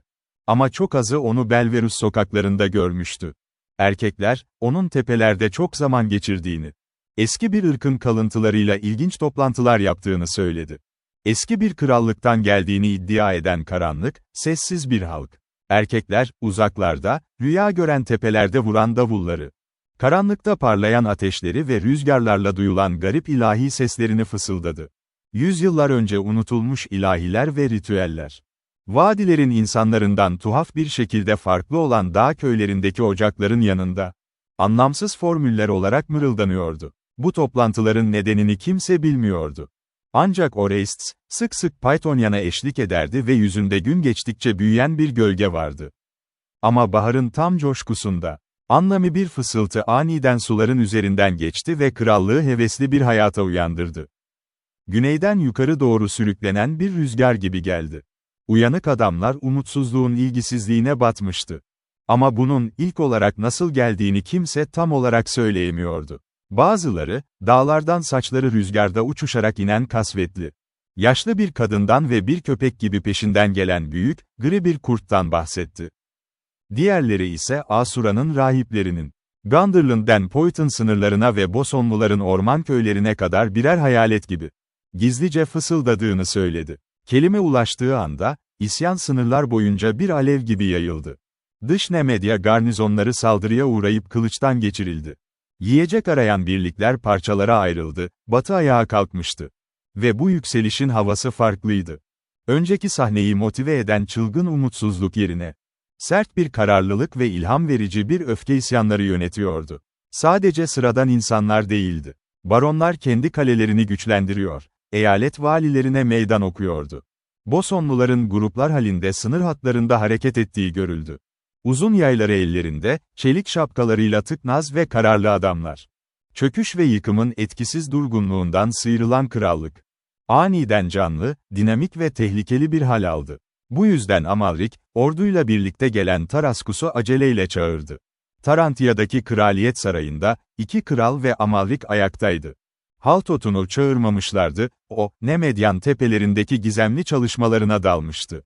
Valkya Vadisi'ndeki o kanlı günden beri, büyüsünü desteklemek için onu çağırmışlardı.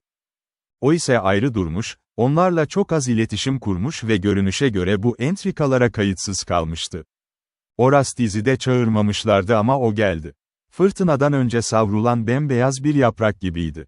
Kralların toplantı düzenlediği altın kubbeli odada durdu.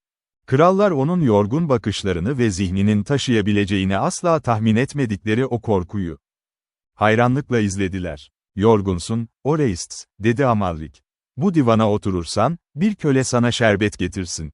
Sert sürdüm. Orestes daveti eliyle geri çevirdi. "Belverus'tan buraya gelene kadar yolda 3 at öldürdüm. Şarap içemem, söyleyeceklerimi söylemeden rahatlayamam." İçindeki bir ateş onu ayakta tutuyormuş gibi. Hareketsiz ve şaşkın yoldaşlarının önünde duraklayarak ileri geri yürüdü. "Ahriman'ın kalbini kullanarak ölü bir adamı hayata geri getirdiğimizde," dedi Orestes aniden, "sonuçlarını tartmadık. Geçmişin kara tozuna müdahale ediyorduk. Suç benim, günah benimdir. Sadece hırslarımızı düşündük, bu adamın da ne gibi hırsları olabileceğini unuttuk. Ve yeryüzüne, ortak insanlık için açıklanamaz bir şeytan, bir iblis saldık. Kötülüğün derinliklerine daldım. Ama orada, benim ya da ırkımdan, çağımdan herhangi bir insanın ulaşabileceği bir sınır vardır. Benim atalarım temiz insanlardı, şeytani bir leke içermiyorlardı. Sadece ben batmış gibi oldum ve sadece kişisel sınırlarımda, kendi bireyselliğimle günah işleyebilirim. Ama Haltotun'un arkasında, 1100 yıllık siyah bir büyü ve şeytanlık. Kötülüğün eski bir geleneği yatıyor.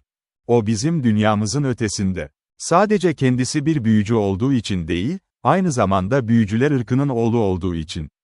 Ruhumu patlatan şeyler gördüm. Dünyanın kalbinde uyuyan tepelerde, Haltotun'un ruhlarla iletişim kurduğunu izledim. Lanetli ve unutulmuş Aheron'un kadim şeytanlarını çağıracaklar.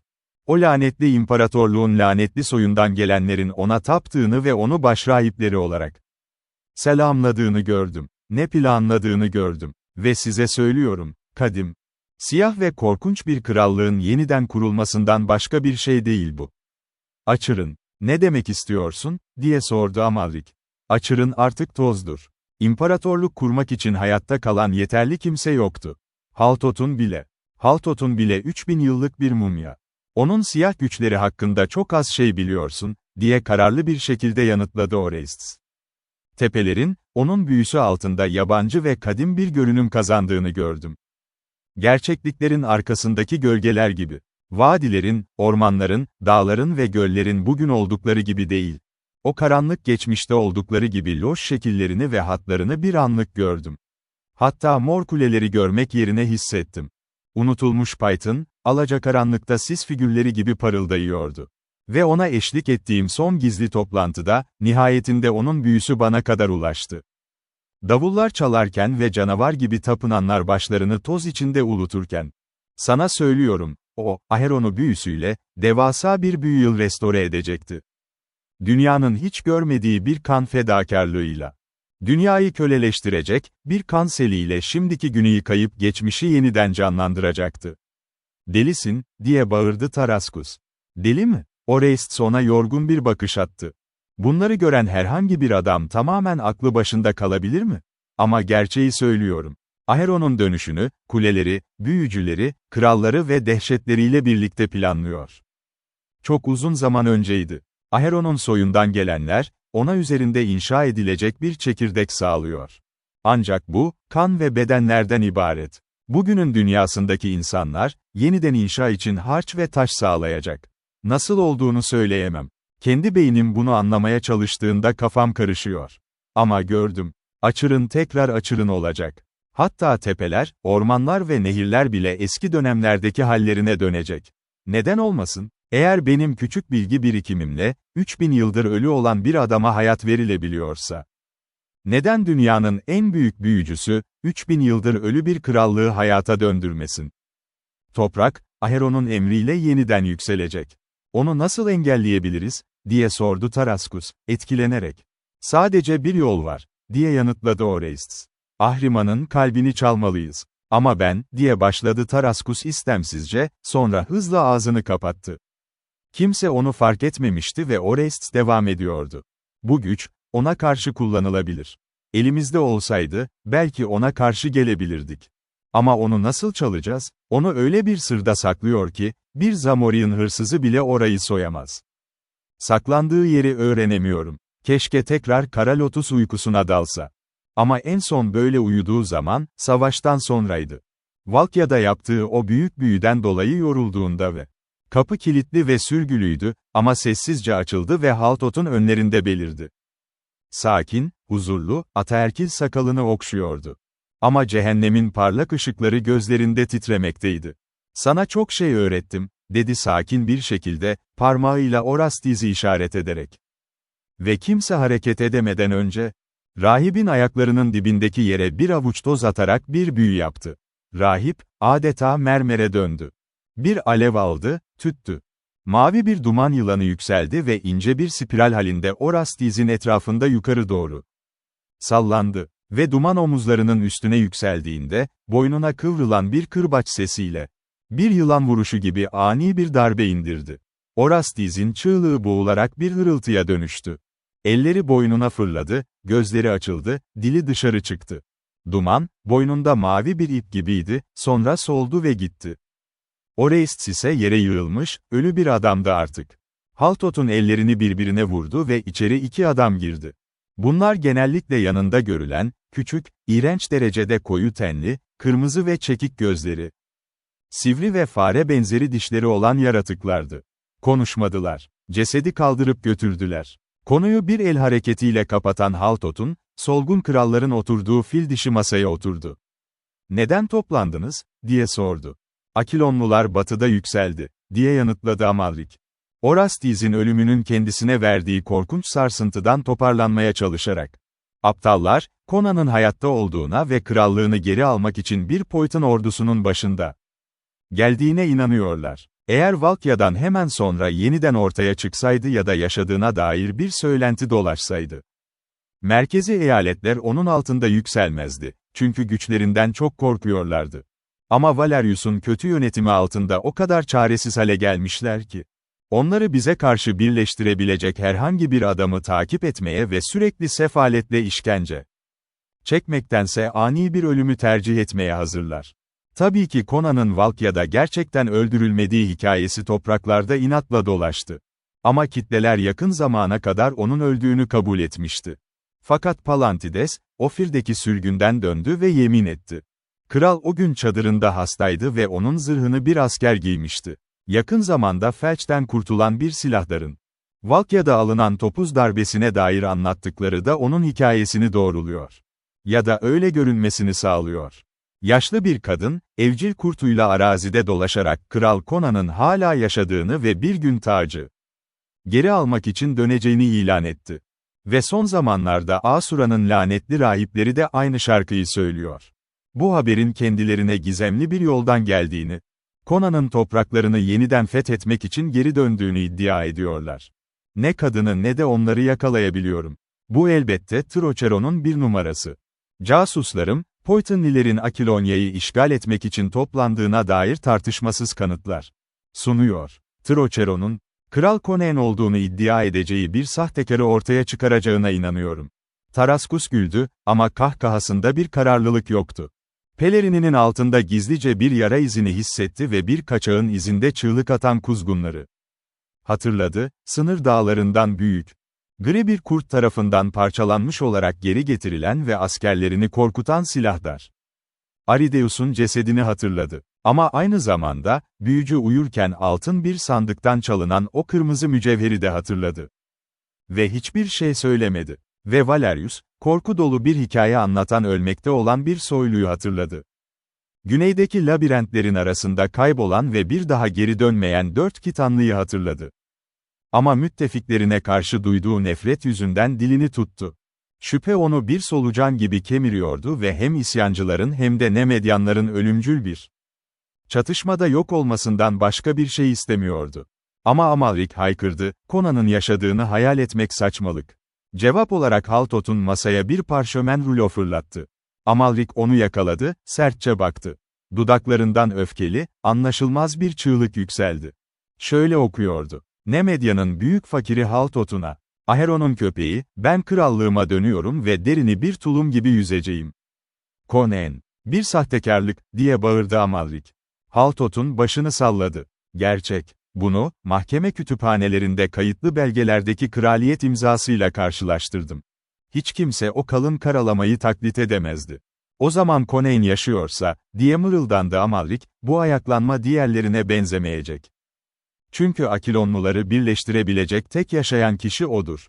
Ama, diye itiraz etti, bu Conan'a benzemiyor.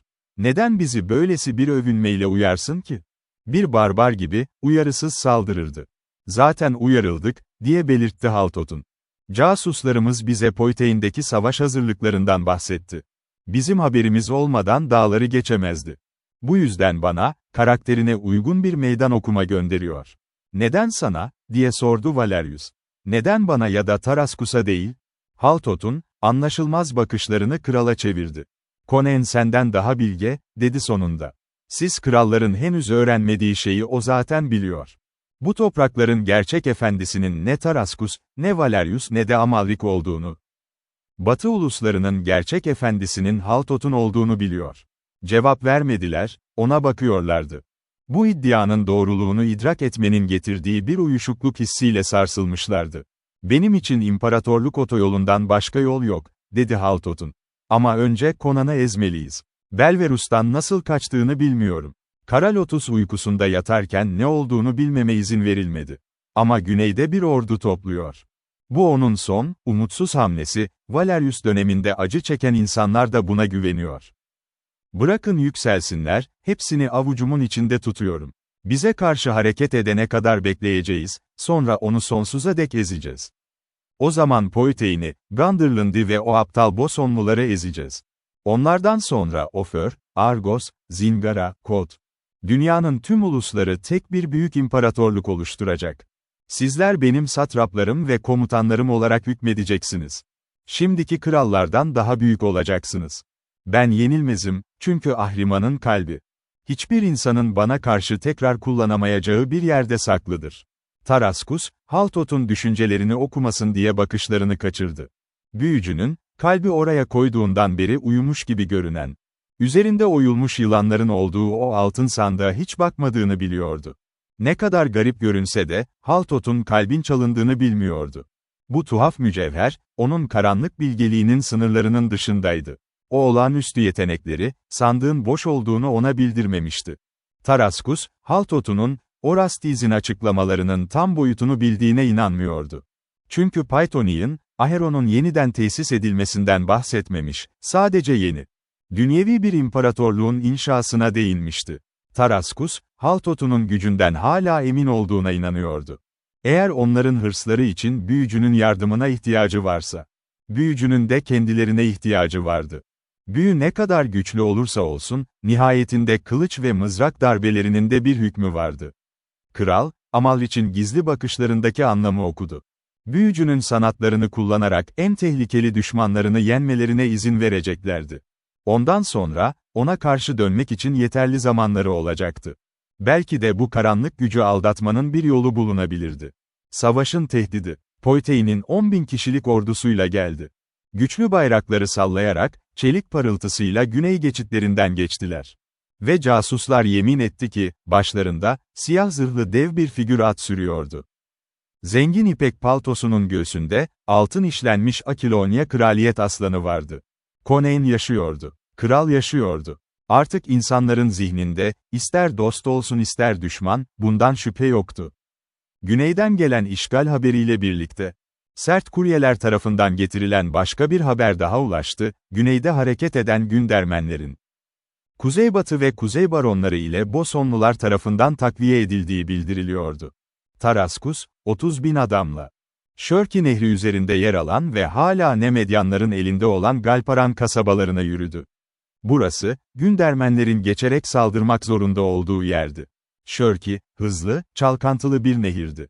Kayalık kanyonlar arasından güney-vesteye doğru akıyordu. O dönemlerde ordunun geçebileceği çok az yer vardı. Karların erimesiyle dere, neredeyse kıyılarına kadar doluydu. Tüm Şörki'nin doğusundaki ülke Nemedyanların elindeydi. Bu yüzden Gündermenlerin, Galparan'dan veya Galparan'ın güneyinde yer alan Tanasul'dan geçmeye çalışacağı mantıklıydı. Nemedya'dan her gün takviye bekleniyordu. Ta ki o haber gelene kadar, Oför kralı, Nemedya'nın güney sınırında düşmanca gösteriler yapıyordu. Daha fazla asker ayırmak, Nemedya'yı güneyden bir işgal riskine karşı karşıya bırakacaktı. Amalrik ve Valerius, 25.000 kişiyle Tarantia'dan ayrıldı. Şehirlerin yokluğunda, bu dönemde yaşanabilecek isyanları caydırmak için, cesaret ettikleri kadar büyük bir garnizon bırakmışlardı. Conan'la tanışmak ve onu, krallığın isyankar güçleriyle birleşmeden önce ezmek istiyorlardı. Kral ve Poitanyalıları dağları geçmişlerdi. Ama orada gerçek bir silah çatışması, kasaba veya kalelere saldırı olmadı. Conan, ortaya çıkıp kaybolmuştu.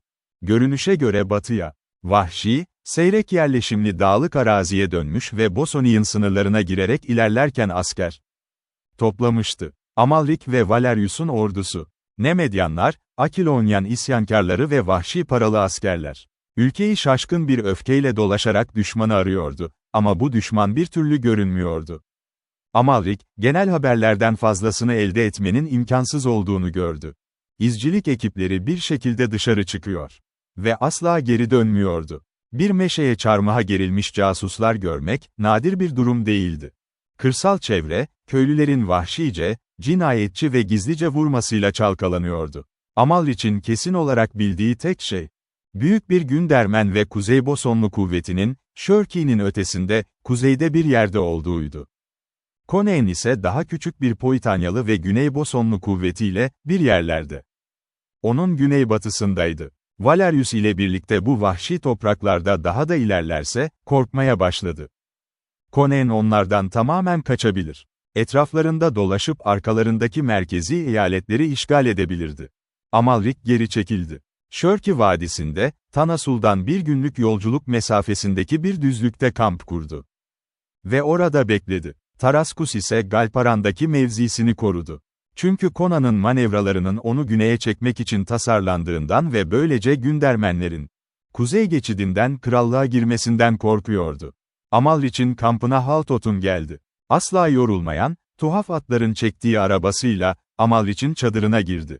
O sırada Baron, Valerius ile fil dişi bir kamp masasına serilmiş harita üzerinde görüşüyordu. Bu harita, Haltotun tarafından buruşmuş ve kenara fırlatılmıştı. "İzcilerin senin için öğrenemediklerini," diye söyledi, "casuslarım bana söylüyor. Ama bilgileri garip bir şekilde bulanık ve kusurlu. Sanki görünmeyen güçler bana karşı çalışıyor." Conan, 10.000 Poitanyalı ile birlikte Şörki Nehri boyunca ilerlemektedir. 3.000 Güney Bosonlu ve hizmetkarlarıyla 5.000 kişiye ulaşan Batı ve Güney baronları da ona eşlik ediyor. 30.000 kişilik bir ordu. Gündermenler ve Kuzey Bosonlular, güneye doğru ilerleyerek ona katılıyor. Gizli iletişim yoluyla temas kurmuşlar. Asura'nın lanetli rahipleri tarafından kullanılan bir yol bu, bana karşı çıkıyor gibi görünüyorlar. Ve savaş bittiğinde, bir yılana yemin ederim ki, onları yok edeceğim. Her iki ordu da Tanasul'daki geçişe doğru ilerliyor. Ama ben, Gündermenlerin nehri geçeceğine inanmıyorum. Sanırım Conan bunun yerine karşıya geçecek ve onlara katılacak. Conan neden nehri geçsin? Çünkü savaşı ertelemek onun avantajına olur. Ne kadar uzun süre beklerse, o kadar güçlenir. Bizim konumumuz ise o kadar kırılganlaşır. Nehrin diğer tarafındaki tepeler, davasına sadık insanlarla dolup taşıyor. Kırık adamlar, mülteciler, Valerius'un zalimliğinden kaçanlar. Krallığın her yerinden adamlar ordusuna katılmak için acele ediyor, tek tek ve gruplar halinde. Her gün, ordularımızdan gruplar pusuya düşürülüyor ve köylüler tarafından paramparça ediliyor. Merkezde isyan büyüyor ve yakında açık bir ayaklanmaya dönüşecek. Orada kalan garnizonlar yeterli değil ve şimdilik ne medyadan takviye gelmesini umamayız. Burada Palantides'in elini görüyorum. Ofir sınırında kavga çıkarıyordu. Çünkü Ofir'de akrabaları var. Conan'ı hızlıca yakalayıp ezmezsek, arkamızdaki eyaletler isyan ateşiyle yanacak. Tarantia'ya geri çekilmek ve aldığımız yerleri savunmak zorunda kalacağız. İsyan halindeki bir ülkede, Conan'ın tüm gücü peşimizdeyken, şehrin kendisinde, düşmanların hem içeriden hem dışarıdan bizi kuşatmasını sağlarız. Hayır, bekleyemeyiz. Conan'ı ordusu fazla büyümeden önce, merkezi eyaletler yükselmeden önce ezmeliyiz. Başını kapının üzerinde sallanırken gördüğünde, Tarantia'da isyanın ne kadar hızlı çökeceğini anlayacaksın. Neden ordusuna, hepsini öldürecek bir büyü yapmıyorsun, diye sordu Valerius. Yarı alaycı bir şekilde. Haltotun, Akilonyan'a tam anlamıyla baktı. O başıboş gözlerde gizlenen, alaycı bir delilik vardı. Endişelenme, dedi sonunda. Sanatlarım sonunda Conan'ı ezecek. Topuğun altındaki bir kertenkele gibi. Ama büyü bile mızraklar ve kılıçlarla desteklenir. Nehri geçip Goralian tepelerinde yerini tutarsa, onu yerinden çıkarmak zor olabilir. Dedi Amalrik, but if we catch him. Nehrin bu tarafındaki vadide onu yok edebiliriz. Conan, Tanasul'dan ne kadar uzakta? Yürüyerek, geçide yarım gece ulaşmalı. Adamları sert ve onları çok zorluyor. Gündermenlerden en az bir gün önce oraya varmalı. Güzel. Amalrik, sıkılmış yumruğuyla masaya vurdu. Ona fırsat vermeden Tanasul'a ulaşabilirim. Taraskus'a bir binici göndereceğim, beni Tanasul'a takip etmesini söyleyeceğim.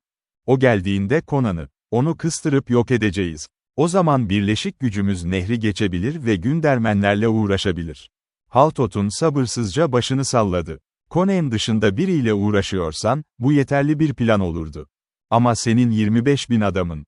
Gündermenler gelmeden önce onun 18.000 adamını yok etmeye yetmez. Umutsuzlukla savaşacaklar. Yaralı panterler gibi. Ve diyelim ki Gündermenler, siz savaşın ortasındayken geldi. İki ateş arasında kalır ve yok olursunuz. Taraskus gelmeden önce, Tanasul'a yardım etmek için çok geç varacaktır. Peki ne olacak, diye sordu Amalrik. Tüm gücünle Conan'a karşı hareket et, diye cevapladı açırından gelen adam. Taraskus'un buraya katılmasını isteyen bir binici gönderin. Onun gelişini bekleyeceğiz. Sonra birlikte Tanasul'a yürüyeceğiz. Ama beklerken, diye itiraz etti Amalrik, Conan nehri geçecek ve Gündermenlere katılacak. Conan nehri geçmeyecek, diye yanıtladı Haltotun. Amalrik başını aniden kaldırdı ve gizemli, karanlık gözlerine baktı. Ne demek istiyorsun? Diyelim ki kuzeyde, Shirkey'nin doğduğu yerde şiddetli yağmurlar vardı. Diyelim ki nehir öyle bir sel içinde aşağı indi ki, Tanasul'da geçiş imkansızlaştı. O zaman tüm gücümüzü kendi fırsatımızla kullanıp, Conan'ı nehrin bu tarafında yakalayarak ezemez miydik? Sonra da sel geçtiğinde, ki bence bu ertesi gün olur. Nehri geçip Gündermenleri yok edemez miydik? Böylece tüm gücümüzü, bu küçük kuvvetlere karşı sırayla kullanabiliriz. Valerius, her zamanki gibi, ister dost ister düşman olsun herkesin harap olma ihtimaliyle güldü. Ve huzursuz bir elle, dağınık sarı saçlarını karıştırdı. Amalrik ise açırından gelen adama, korku ve hayranlık karışımı bir ifadeyle baktı. Conan'ı, sağında tepe sırtları, solunda ise suyla dolup taşan Shirkey nehri varken vadide yakalarsak, diye itiraf etti. Tüm gücümüzle onu yok edebiliriz. Sizce, emin misiniz? Böyle yağmurlar yağacak mı? Çadırıma gidiyorum, diye yanıtladı Haltotun, ayağa kalkarak. Nekromansi.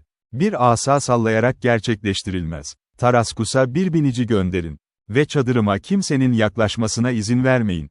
O son emir gereksizdi. O ordudaki hiçbir adam, her zaman sıkıca kapatılmış olan o gizemli siyah ipek çadıra yaklaşması için rüşvetle bile ikna edilemezdi. Sadece Haltot'un girmekle kalmıyor, içeriden sık sık sesler duyuluyordu. Duvarları bazen rüzgarsız havada dalgalanıyor ve garip bir müzik geliyordu. Bazen, derin gece yarısında, ipek duvarların içi titreyen alevlerle kırmızı aydınlanıyor. Sağa sola dönen, şekilsiz silüetler çiziyordu. O gece kendi çadırında yatarken Amalrik, Haltot'un çadırından gelen sabit bir uğultu duydu. Davul çalıyordu. Karanlıkta sürekli patlayan bu sesin yanında, bazen nemedyan. Davulun nabzıyla karışan derin, boğuk bir ses olduğuna yemin edebilirdi. Ve ürperdi. Çünkü bu sesin Haltot'un sesi olmadığını biliyordu. Davul hışırdadı ve derin bir gök gürültüsü gibi mırıldanmaya devam etti. Uzaktan duyuluyordu. Ve şafak öncesinde Amalrik, kuzey ufkunun uzağında kırmızı bir şimşek parıltısı yakaladı. Gökyüzünün diğer tüm yerlerinde büyük yıldızlar beyazca parlıyordu. Ama uzaktaki yıldırım durmaksızın titriyordu. Küçük, dönen bir bıçaktaki ateş ışığının kızıl parıltısı gibi. Ertesi gün batımında, Taraskus ordusuyla birlikte geldi. Tozlu ve zorlu yürüyüşten yorgun olan piyadeler, atlıların saatlerce gerisinde kalmıştı. Amalrich'in kampının yakınındaki ovada kamp kurdular ve şafakta, birleşik ordu batıya doğru ilerledi. Önlerinde bir izci sürüsü dolaşıyordu ve Amalrik sabırsızca bekledi.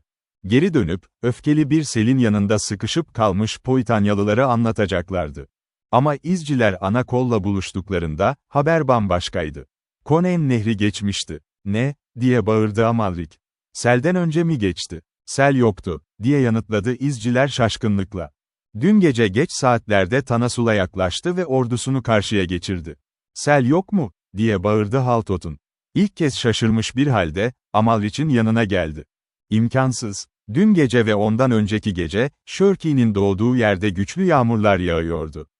Bu sizin bildiğiniz gibi olabilir efendim, diye yanıtladı izci. Doğru, su çamurluydu ve Tanasul halkı nehrin belki de bir karış yükseldiğini söyledi. Ama bu, Conan'ın geçişini engellemek için yeterli olmadı. Haltot'un büyüsü başarısız olmuştu. Bu düşünce, Amalrich'in beyninde hızla yankılandı. Geçmişten gelen bu tuhaf adama olan korkusu, o gece Belverus'ta kahverengi ve buruşmuş bir mumyanın şişip yaşayan bir adama dönüştüğünü gördüğünden beri giderek artmıştı. Ve Orastiz'in ölümüyle bu korku, gizli bir dehşetten aktif bir korkuya dönüşmüştü.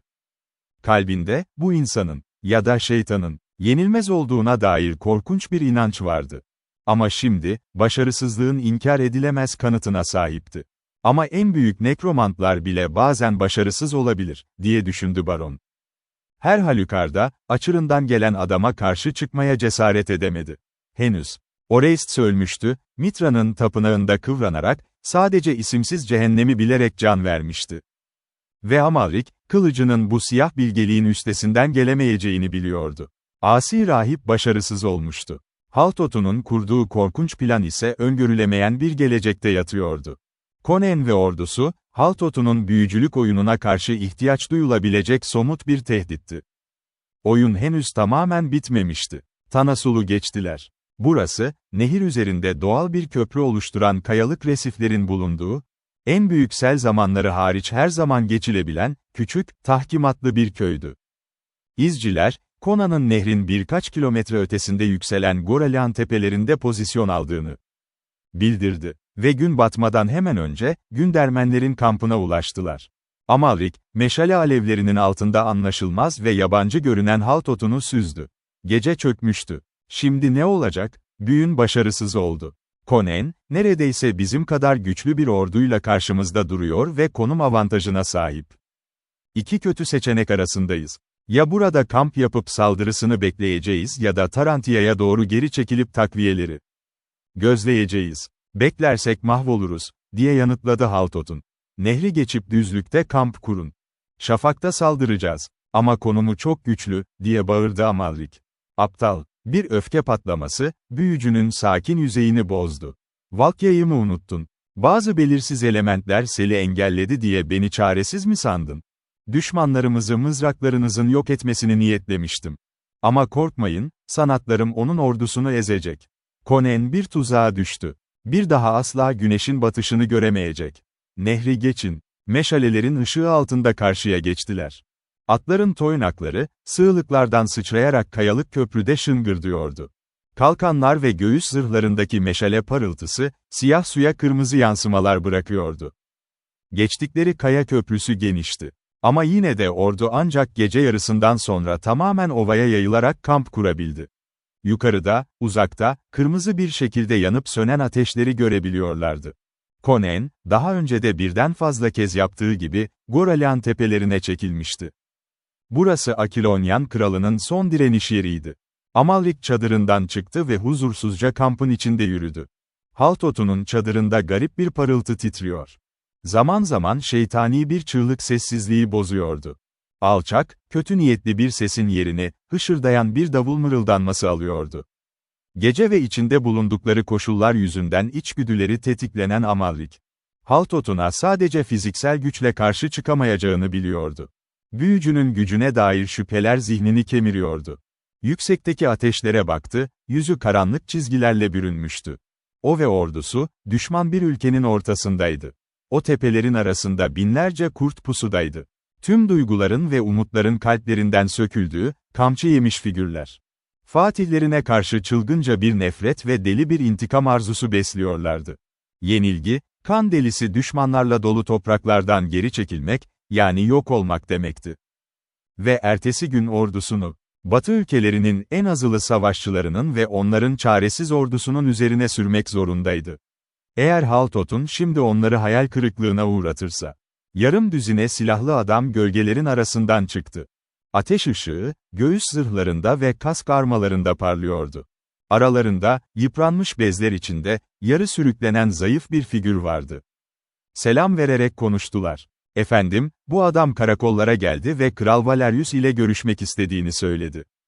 O bir Akilonyan. Daha çok bir kurda benziyordu. Tuzakların yara bere içinde bıraktığı bir kurda. Bileklerinde ve ayak bileklerinde, eski zincirlerin bıraktığı yaralar belirgindi. Yüzünü şekilsiz bırakan, kızgın demirle basılmış büyük bir damga vardı. Saçları dolaşmış, gözleri fal taşı gibi açılmış halde, baronun önünde yarı çömeldi. "Sen kimsin pis köpek?" diye sordu Nemedyan. "Bana Tiberias dö," diye yanıtladı adam. Dişleri istemsiz bir spazmla şakırdıyordu. "Conan'ı nasıl tuzağa düşüreceğinizi anlatmaya geldim." "Hain, bir hain ha," diye homurdandı baron.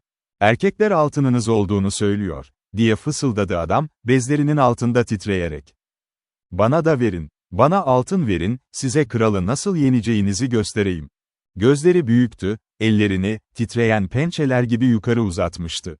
Amalrik hoşnutsuzlukla omzunu silkti, ama hiçbir araç onun için çok aşağılayıcı değildi. "Doğruyu söylersen, taşıyabileceğinden çok altının olacak," dedi.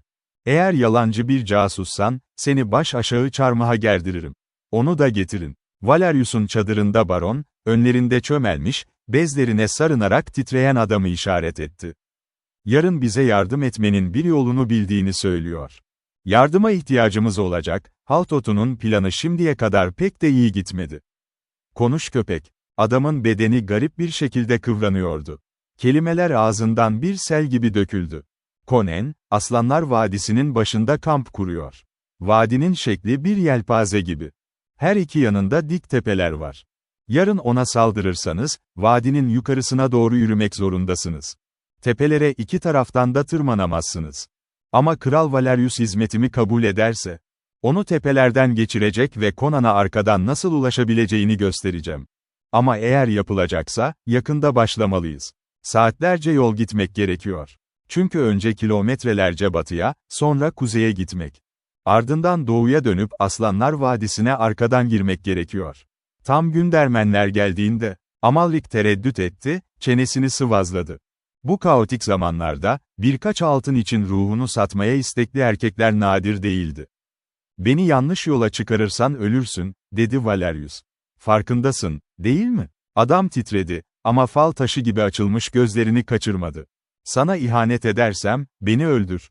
Conan kuvvetini bölmeye cesaret edemez," diye düşündü Amalrik. "Saldırımızı püskürtmek için her bir adamına ihtiyacı olacak. Tepelere pusu kurmak için kimseyi ayıramaz. Üstelik bu adam, canının senin rehberliğine bağlı olduğunu biliyor. Onun gibi bir köpek kendini feda eder mi? Saçmalık. Hayır Valerius, adamın dürüst olduğuna inanıyorum. Ya da çoğundan daha büyük bir hırsız. Çünkü kendi kurtarıcısını satıyor, diye güldü Valerius. Pekala, köpeği takip edeceğim. Bana kaç adam ayırabilirsin? 5000 yeterli olmalı, diye yanıtladı Amalrik. Arkalarından yapılacak sürpriz bir saldırı kafalarını karıştırır, bu da yeterli olur. Saldırınızı öyle civarı bekliyorum. Vurduğumda anlarsınız, diye yanıtladı Valerius. Amalrik çadırına döndüğünde, Haltotun'un hala içeride olduğunu memnuniyetle fark etti. Gece havasında titreyen, kan dondurucu çığlıklardan bu anlaşılıyordu. Kısa süre sonra, dışarıdaki karanlıkta çeliğin tıkırtısını ve dizginlerin çıngırdamasını duyduğunda, acı bir şekilde gülümsedi, Valerius planı uygulamaya koyulmuştu. Baron, Conan'ın yaralı bir aslan gibi olduğunu, ölüm sancılarında bile yırtıp parçalayacağını biliyordu.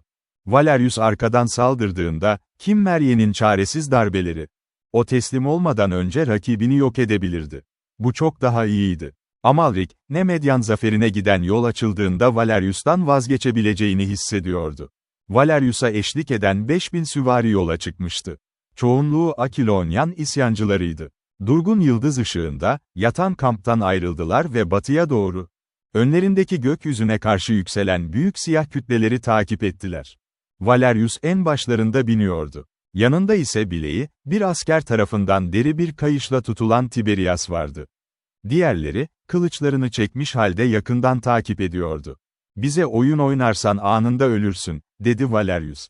"Bu tepelerdeki her koyun yolunu bilmem ama ülkenin genel yapısını, Aslanlar Vadisi'nin arkasına çıkmak için gitmemiz gereken yönü biliyorum.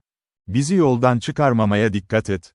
Adam başını eğdi ve dişleri şakırdayarak, sadakatinden yana yüksek sesle güvence verdi. Tepelerinde, eski hanedanın altın yılanlı bayrağı rüzgarda süzülüyordu. Aslanlar Vadisi'ni kapatan tepelerin uçlarından dolaşarak, batıya doğru geniş bir kavis çizdiler. 1 saatlik yolculuğun ardından kuzeye döndüler. Vahşi ve engebeli tepelerden geçerek, loş ve kıvrımlı patikaları takip ettiler. Gün doğumu, onları Conan'ın konumunun birkaç kilometre kuzeybatısında buldu.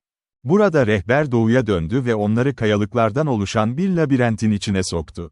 Valerius, diğerlerinin üzerine tırmanan çeşitli zirvelere bakarak konumlarını değerlendirdi. Doğru yönde ilerlediklerini biliyordu. Ama şimdi, hiçbir uyarı olmadan, kuzeyden aşağıya doğru gri, yoğun bir sis kütlesi indi. Yamaçları örterek vadilere yayıldı.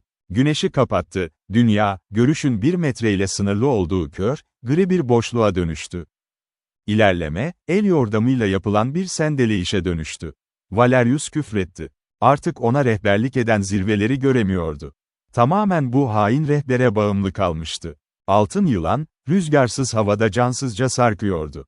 Kısa süre sonra Tiberias'ın da kafası karışmış göründü, durdu ve belirsizce etrafına bakındı. "Kayıp mı oldun köpek?" diye sordu Valerius sertçe. "Dinle." Önlerinde bir yerlerde hafif bir titreşim başladı. Ritmik, boğuk bir davul sesi. "Conan'ın davulu," diye haykırdı Akilonyan. "Eğer davulu duyacak kadar yakınsak," dedi Valerius. "Neden bağırışları ve silahların çarpışmasını duymuyoruz? Savaş başlamış olmalı. Vadiler ve rüzgar tuhaf oyunlar oynar," diye yanıtladı Tiberias. Dişleri, nemli yeraltı zindanlarında çok zaman geçirmiş adamların yakalandığı o sıtma nöbetiyle tıkırdayarak, "Dinle." Kulaklarına hafif, alçak ve boğuk bir kükreme geldi. "Vadide savaşıyorlar," diye bağırdı Tiberias. "Davul yüksekleri dövüyor. Hadi acele edelim." Sisin içinde yönünü bulmuş gibi, uzaktaki davul sesine doğru doğrudan yürüdü. Valerius ise sise lanet ederek peşinden gitti. Sonra bunun, ilerleyişini gizleyeceğini düşündü, Conan onun geldiğini göremeyecekti. Öğle güneşi sisleri dağıtmadan önce Kimmerye'nin arkasında olacaktı. Şu anda iki yanında ne olduğunu, uçurumlar mı, çalılıklar mı yoksa kanyonlar mı olduğunu anlayamıyordu. Davul durmaksızın zonkluyor, ilerledikçe daha da yükseliyordu. Ama savaşa dair başka bir ses duymuyorlardı. Valerius, hangi yöne gittiklerini tartmaya çalıştı. İki yanında, dumanlı sis akıntılarının arasından yükselen gri kaya duvarlarını görmeye başladı. Dar bir geçitten geçtiklerini fark etti. Ama rehber hiçbir gerginlik belirtisi göstermiyordu. Duvarlar genişleyip sisin içinde kaybolduğunda Valerius rahat bir nefes aldı. Geçit bitmişti. Eğer bir pusu planlansaydı, o dar geçitte gerçekleşirdi. Ama şimdi, Tiberias yine durdu. Davul daha yüksek sesle gürlüyordu ve Valerius sesin hangi yönden geldiğini çözemiyordu. Şimdi önünde, bazen arkasında, bazen de bir yanındaydı. Valerius sabırsızca etrafına bakındı. Savaş atının üzerinde otururken sis bulutları etrafında kıvrılıyor, nem zırhında parıldıyordu. Arkasındaki çelik giyimli binicilerin uzun sıraları, hayaletler gibi sisin içinde kayboluyordu. "Neden gecikiyorsun dostum?" diye sordu. Adam hayalet davulu dinliyor gibiydi. Yavaşça eğrinde doğruldu, başını çevirip Valerius'a baktı. Ve dudaklarındaki gülümsemeyi görmek korkunçtu. "Sis inceliyor Valerius," dedi bambaşka bir sesle. Kemikli bir parmağıyla işaret ederek. "Bak." Davul sustu. Sis dağılıyordu. Önce uçurum tepeleri gri bulutların üzerinde, uzun ve hayalet gibi belirdi. Aşağıdaki sisler sürünerek küçüldü ve soğudu. Valerius, atlıların arkasında yankılanan bir çığlıkla üzengilerine gömüldü. Her tarafta dik kayalıklar yükseliyordu. Olmaları gereken o geniş, açık vadide değillerdi. Yüzlerce ayak yüksekliğinde, dik kayalıklarla çevrili kör bir kanyondaydılar. Tek giriş veya çıkış, az önce geçtikleri o dar geçitti. Köpek, Valerius, Tiberias'ın ağzına zırhlı eliyle sert bir yumruk indirdi. "Bu ne şeytan oyunu?" Tiberias ağzındaki kanı tükürdü ve korkuyla değil, zevkle titredi. "Dünyayı bir canavardan kurtaracak bir oyun. Bak köpek." Valerius, korkudan çok öfkeyle yeniden bağırdı. Kanyonun çıkışı, ellerinde mızraklarla, birer heykel gibi sessizce duran, sarsıcı bir grup adam tarafından kesilmişti. Yüzlerce adam. Ve uçurumların üstünde başka yüzler belirdi. Binlerce yüz. Ateşle, çelikle ve açlıkla damgalanmış vahşi, zayıf yüzler. "Conan'ın oyunu bu," diye öfkelendi Valerius. "Conan'ın bundan haberi bile yok," diye güldü Tiberias. "Bu, kırık adamların oyunu. Mahvettiğiniz ve canavara dönüştürdüğünüz adamların." Amalrik haklıydı. Conan ordusunu bölmedi. "Biz, onu takip eden kalabalığız, bu tepelerde gizlenen kurtlarız, evsizleriz, umutsuzlarız. Planımız buydu ve Asura rahipleri sisleriyle bize yardım etti. Bak onlara Valerius. Her biri senin elinin izini taşıyor. Ya vücudunda ya da kalbinde. Bana bak, beni tanımadın değil mi? Üzerime bastığın bu kızgın demir damgası yüzünden. Ama beni tanıyacaksın. Ben bir zamanlar Amilius'un lorduydum. Oğullarını öldürdüğün, kızı paralı askerlerin tarafından kirletilip katledilen o adam. Seni tuzağa düşürmek için kendimi feda etmeyeceğimi mi sandın? Yüce tanrılar şahit olsun. 1000 canım olsaydı, hepsini senin kaderini satın almak için verirdim. Ve o kaderi aldım da. Kırdığın adamlara bak. Bir zamanlar ölü olan, ama şimdi kral rolünü oynayan adamlara. Onların saati geldi. Bu kanyon senin mezarın olacak. Kayalıklara tırmanmayı dene, dik ve yüksekler. Geldiğin yoldan geri savaşmayı dene, mızraklar yolunu kapatacak, kayalar seni yukarıdan ezecek. Köpek, cehennemde seni bekliyor olacağım. Başını geriye atarak, taşlar yankılanana kadar güldü. Valerius yerinden eğildi ve büyük kılıcıyla bir darbe indirdi. Adamın omuz kemiğini ve göğsünü yardı. Tiberias, hala gülerek, fışkıran kanların arasında korkunç bir gürültüyle yere çöktü. Davullar yeniden başladı. Boğazdan gelen bir gök gürültüsüyle kanyonu sardı. Kayalar çöküyor, ölmekte olan adamların çığlıklarının üstüne. Uçurumlardan kör edici bulutlar halinde oklar yağıyordu. Şafak, doğuyu beyazlatmaya başladığında, Amalrik, ordusunu Aslanlar Vadisi'nin ağzına getirdi. Bu vadi, alçak, dalgalı sırtlarla çevriliydi. Ancak dik tepeler ve zemin, düzensiz bir dizi doğal teras şeklinde yukarı doğru eğiliyordu. Bu terasların en üst kısmında, Conan'ın ordusu konumunu tutmuş, saldırıyı bekliyordu. Ona katılan birlikler, Gundurland'dan aşağı inen mızrakçılardan ibaretti. Onlarla birlikte 7000 bosonlu okçu.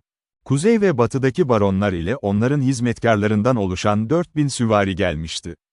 Mızrakçılar, kompakt bir kama formasyonunda dizildi. Vadinin dar başıydı. Gündermenler çoğunlukla 19.000 kişiydi. Yaklaşık 4000 kişi ise diğer Akilonya eyaletlerindendi. Yanlarında 5000 bosonlu okçu vardı. Mızrakçı sıralarının arkasında şövalyeler, atlarının üzerinde hareketsizce duruyordu. Mızraklar kaldırılmıştı. 10.000 Poytun şövalyesi, 9.000 Akilonyalı baron ve onların hizmetkarları. Güçlü bir pozisyondu. Kanatları çevrilemezdi. Çünkü bu, dik ve ormanlık tepeleri okların ve Bosonluların kılıçlarının dişleri arasında tırmanmak demekti. Kampı tam arkasında, dar ve dik duvarlı bir vadide yer alıyordu. Aslında bu vadi, sadece Aslanlar Vadisi'nin daha yüksek bir seviyede yaptığı bir kıvrımın devamıydı. Arkadan gelecek bir sürprizden korkmuyordu. Çünkü arkasındaki tepeler mültecilerle doluydu ve bu adamlar, ona olan sadakati sorgusuz olan adamlardı. Ama bu pozisyondan kurtulmak zordu, kaçmak da aynı derecede zordu. Savunma yapanlar için burası hem bir tuzak hem de bir kaleydi. Hayatta kalmayı beklemeyen, sadece zafer uman çaresiz adamların son direnişiydi.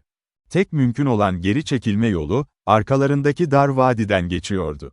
Haltot'un, vadinin sol tarafında, geniş ağza yakın bir tepeye atını sürdü.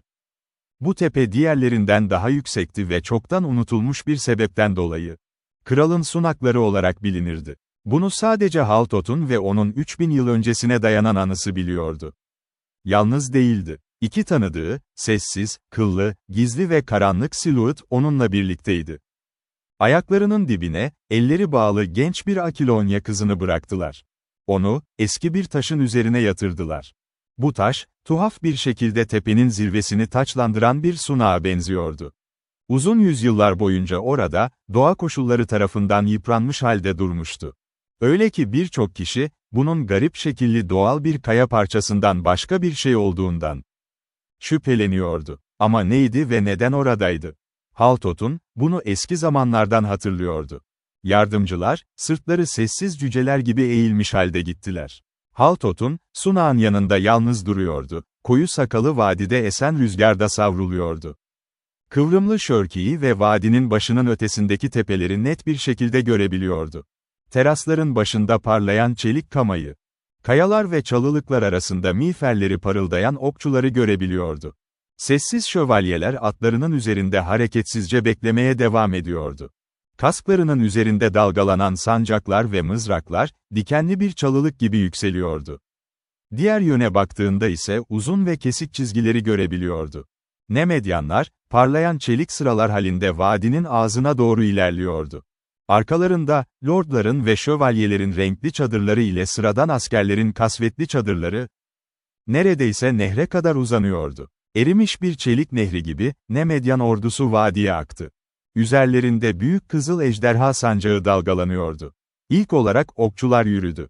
Sıralar yarı kaldırılmış, arbaletler hazırlanmış, parmaklar tetikteydi. Onların ardından mızrakçılar geldi ve onların da arkasında, ordunun gerçek gücü vardı. Süvari şövalyeler. Bayrakları rüzgara karşı açılmış, mızraklar kaldırılmıştı. Büyük atlarını, sanki bir ziyafete gider gibi ileri doğru sürüyorlardı. Ve yamaçların daha yukarısında, küçük Akilonya ordusu kasvetli bir şekilde, sessizce duruyordu. 30.000 Nemedyan şövalyesi vardı ve çoğu Heyebory'un ulusu gibi, ordunun kılıcı şövalyelikti. Piyadeler, sadece zırhlı şövalyelerin saldırısına yol açmak için kullanılırdı. Bunlardan 21.000 mızrakçı ve okçu vardı. Okçular ilerledikçe sıralarını kırmadan mesafeyi kapatmaya başladılar. Oklarını vızıltı ve şakırtıyla fırlatıyorlardı. Ama oklar yetersiz kaldı ya da Gündermenlerin üst üste binen kalkanlarından zararsızca sekti. Ve Nemedyan okçuları öldürme menziline girmeden önce, Bosonlu okçuların yayları saflarında yıkım yaratmaya başladı. Bu boşuna ateş alışverişi girişiminden biraz sonra, Nemedyan okçuları düzensiz bir şekilde geri çekilmeye başladı. Zırhları hafifti ve silahları, Boson uzun yaylarıyla boy ölçüşemezdi. Batılı okçular, çalılar ve kayalar tarafından korunuyordu. Ayrıca, Nemedyan piyadelerinde atlıların moralinden eser yoktu. Çünkü kendilerinin sadece şövalyelerin yolunu açmak için kullanıldığını biliyorlardı. Yay atıcıları geri çekildi ve açılan hatların arasından mızrakçılar ileriye yürüdü. Bunlar büyük ölçüde paralı askerlerdi ve efendilerinin onları feda etmekten yana bir vicdan azabı yoktu. Amaçları, şövalyelerin ilerlemesini ve vurulma mesafesine ulaşmasını sağlamaktı. Böylece, arbaletçiler uzun mesafeden her iki kanattan oklarını sallarken, mızrakçılar ölüm saçan okların dişlerine doğru yukarı yürüdüler, şövalyeler de o anda oyuna girdi. Mızrakçılar vahşi ölüm yağmuru altında sendeleyerek durmaya başladığında, aralarındaki yamaçlardan bir boru sesi yükseldi. Birlikler sağa ve sola bölündü ve onların üzerinden zırhlı şövalyeler gök gürültüsü gibi fırladı. Tam anlamıyla acı bir ölüm bulutuna doğru koştular. Oklar, zırhlarındaki her çatlağı ve atların göğüslerini buluyordu. Atlar, çimenli teraslara tırmanarak geriye doğru kalktı ve devrildi. Binicileri de yanlarında sürükleniyordu. Çelik kaplamalı bedenler yamaçları dolduruyordu. Hücum titredi ve geri çekildi. Vadinin aşağısında, Amalrik saflarını yeniden kurdu. Taraskus, kırmızı ejderhanın altında çekilen kılıçla savaşıyordu ama o gün komuta eden Thor baronuydu. Amalrik, Gündermenlerin başlıklarının üstündeki ormana ve ötesinde görünen mızrak uçlarına bakarken küfretti. Savunmadakilerin, şövalyeleri bir hücuma çıkarmasını ummuştu. Böylece arkasındaki yamaçlar okçuları tarafından her iki kanattan tırmanılacak ve süvarilerinin sayı üstünlüğüyle düşman boğulacaktı. Ama hareket etmediler. Kamp hizmetçileri nehirden su kırbaları getirdi. Şövalyeler kasklarını çıkardı ve terlemiş başlarını ıslattı. Yamaçlardaki yaralılar boşuna su için bağırıyordu. Üst vadideki kaynaklar ise savunucuları besliyordu. O uzun, sıcak bahar gününde susamıyorlardı. Kralın sunağında, eski oyma taşın yanında Haltot'un çelik gelgitin dalgalanıp gidişini izliyordu. Şövalyeler, dalgalanan tüylerle ve öne doğrultulmuş mızraklarla geldi. Islık çalan bir okey bulutunun içinden kırılmak için ilerlediler. Mızrak ve kalkanların dikenli duvarına, gök gürültüsü gibi bir dalga halinde çarptılar. Baltalar, tüylü miğferlerin üzerinde yükselip düştü. Mızraklar yukarı doğru saplandı, atlar ve biniciler aşağı devrildi. Gündermenlerin gururu da şövalyelerin aksine, az şiddetli değildi. Onlar, daha üstün insanların şanı için kurban edilecek mızrak yemi değillerdi. Dünyanın en iyi piyadeleriydi, morallerini sarsılmaz kılan bir geleneğe sahiptiler. Akilonya kralları, bu kırılmaz piyade gücünü çoktan öğrenmişti. Düzenleri sarsılmamıştı. Parlayan sıralarının üzerinde büyük aslan bayrağı dalgalanıyordu ve kamanın ucunda, siyah zırhlı dev bir figür vardı.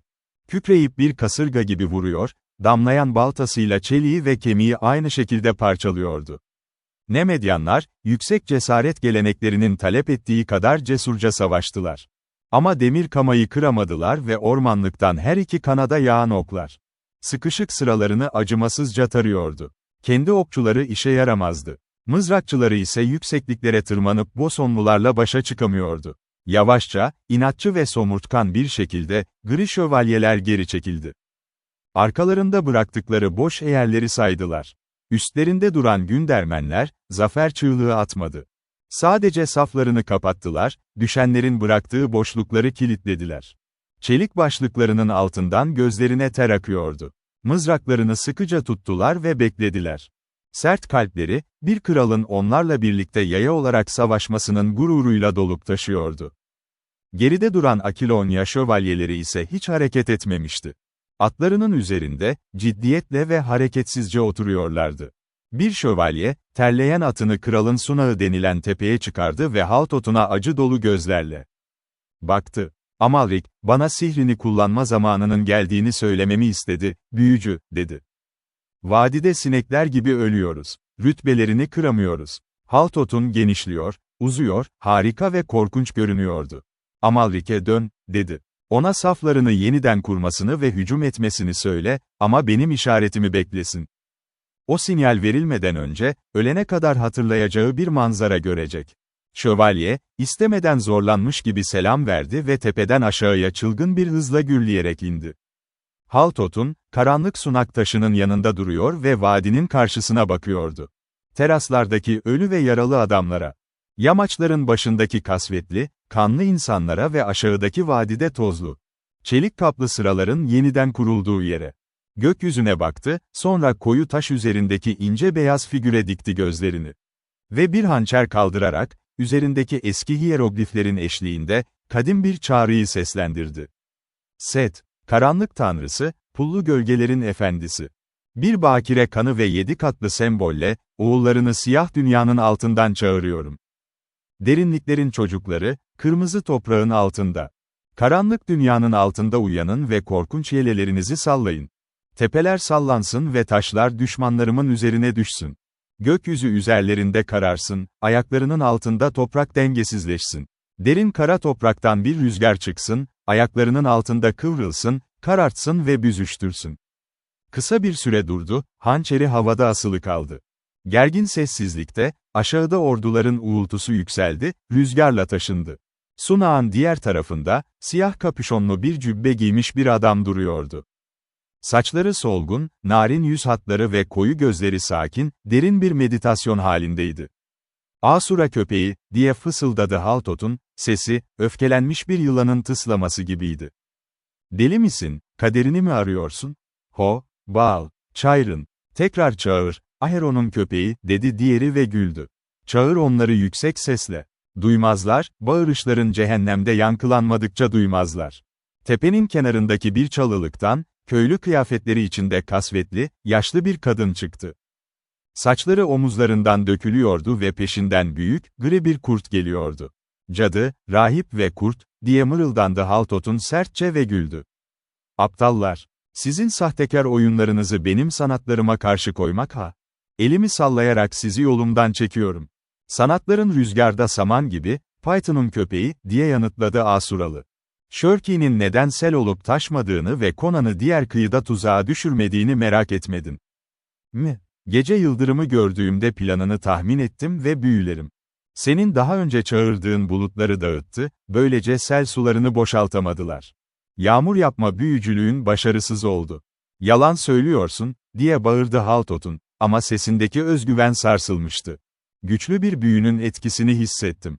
Ama yeryüzündeki hiçbir adam, bir kez yapılmış yağmur büyüsünü geri alamaz. Ancak büyünün kalbine sahip değilse. Ama planladığın tufan gerçekleşmedi," diye yanıtladı rahip. "Vadideki müttefiklerine bak, Pythonlu. Onları katlediyorlar. Tuzağın dişlerine sıkışmışlar ve onlara yardım edemezsin. Bak," işaret etti. Üst vadinin dar kanyonundan dışarı, Pythonlilerin arasından bir atlı uçtu. Kafasının üzerinde güneşte parlayan bir şeyi döndürüyordu. Pervasızca yamaçlardan aşağı fırladı, Gündermenlerin saflarının içinden geçti. Derin bir kükreme attı ve mızrakları ile kalkanları tepelerdeki bir gök gürültüsü gibi çatırdatarak ilerledi. Teraslarda, orduların arasında terle ıslanmış atı şahlanıp atladı ve o çılgın süvari bağırdı. Ellerindeki şeyi deli gibi salladı. Bu, kırmızı bir bayrağın yırtılmış kalıntılarıydı ve güneş. O an kıvranan bir yılanın altın pullarına göz kamaştırıcı bir şekilde vurdu. "Valerius öldü," diye bağırdı Hedretus çınlayan bir sesle. Bir sis ve davul sesi onu ölüme sürükledi. "O sisleri ben topladım, Python'un köpeği, ve ben dağıttım. Ben, senin büyünden daha büyük olan sihirimle. Ne önemi var?" diye bağırdı Haltot'un. Korkunç bir manzara sergiliyordu, gözleri parlıyor, yüz hatları kıvrılıyordu. Valerius bir aptaldı. "Ona ihtiyacım yok. Conan'ı insan yardımı olmadan da ezebilirim. Neden geciktin öyleyse?" diye alay etti Hedretus. "Neden bu kadar çok müttefikinin oklarla delinip mızraklara takılmasına izin verdin? Çünkü kan, büyük büyüye yardım eder," diye gök gürültüsü gibi bağırdı Haltot'un, öyle bir sesle haykırdı ki kayaları titretti. Korkunç kafasının etrafında tekinsiz bir ışık halkası oynuyordu. "Çünkü hiçbir büyücü gücünü düşüncesizce boşa harcamaz. Çünkü ben güçlerimi büyük günler için korurdum, onları dağlık bir kavgada harcamazdım. Ama şimdi, Set adına, onları mükemmelleştireceğim. İzle, Asura'nın köpeği, yıpranmış bir tanrının sahte rahibi, ve gör. Aklını sonsuza dek yok edecek bir manzara." Hedretus başını geriye attı ve güldü, kahkahasında cehennem vardı. "Bak, Python'un kara şeytanı." Elini cübbesinin altından çıkardı. Tutuşunda, güneşte alev alev yanan, ışığı titreşen altın bir parıltıya dönüştüren bir şey vardı. Öyle ki Haltot'un eti, bir cesedin etine benzedi o an. Haltot'un, sanki bıçaklanmış gibi bağırdı. "Kalp, Ahriman'ın kalbi. Evet, senin gücünden daha büyük olan tek güç." Haltot'un boğuluyor, aniden yaşlanıyor gibiydi. Sakalı bir anda karla kaplandı, saçları griye bulandı. "Kalp," diye mırıldandı. "Çaldın, köpek, hırsız, ben değilim." Uzun bir yolculuktan, çok güneye doğru yürümüştür. Ama şimdi ellerimde ve senin kara sanatların buna karşı duramaz. Bu kalp seni nasıl dirilttiyse, seni çektiği o karanlık geceye de geri fırlatacak. Karanlık yoldan açırına gideceksin, o yol ki sessizlik ve gecedir. Karanlık İmparatorluğun, yeniden doğmamış bir efsane ve siyah bir anı olarak kalacak. Conan tekrar hüküm sürecek ve Ahriman'ın kalbi, Mitra tapınağının altındaki mağaraya geri dönecek.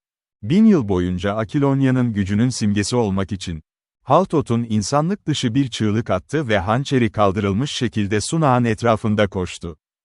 Ama bir yerden, belki gökyüzünden ya da Hadrathus'un elinde yanan o büyük mücevherden, kör edici mavi bir ışık ışını fırladı. Işık, Haltotun'un tam göğsüne parladı ve tepeler bu sarsıntıyı tekrarladı.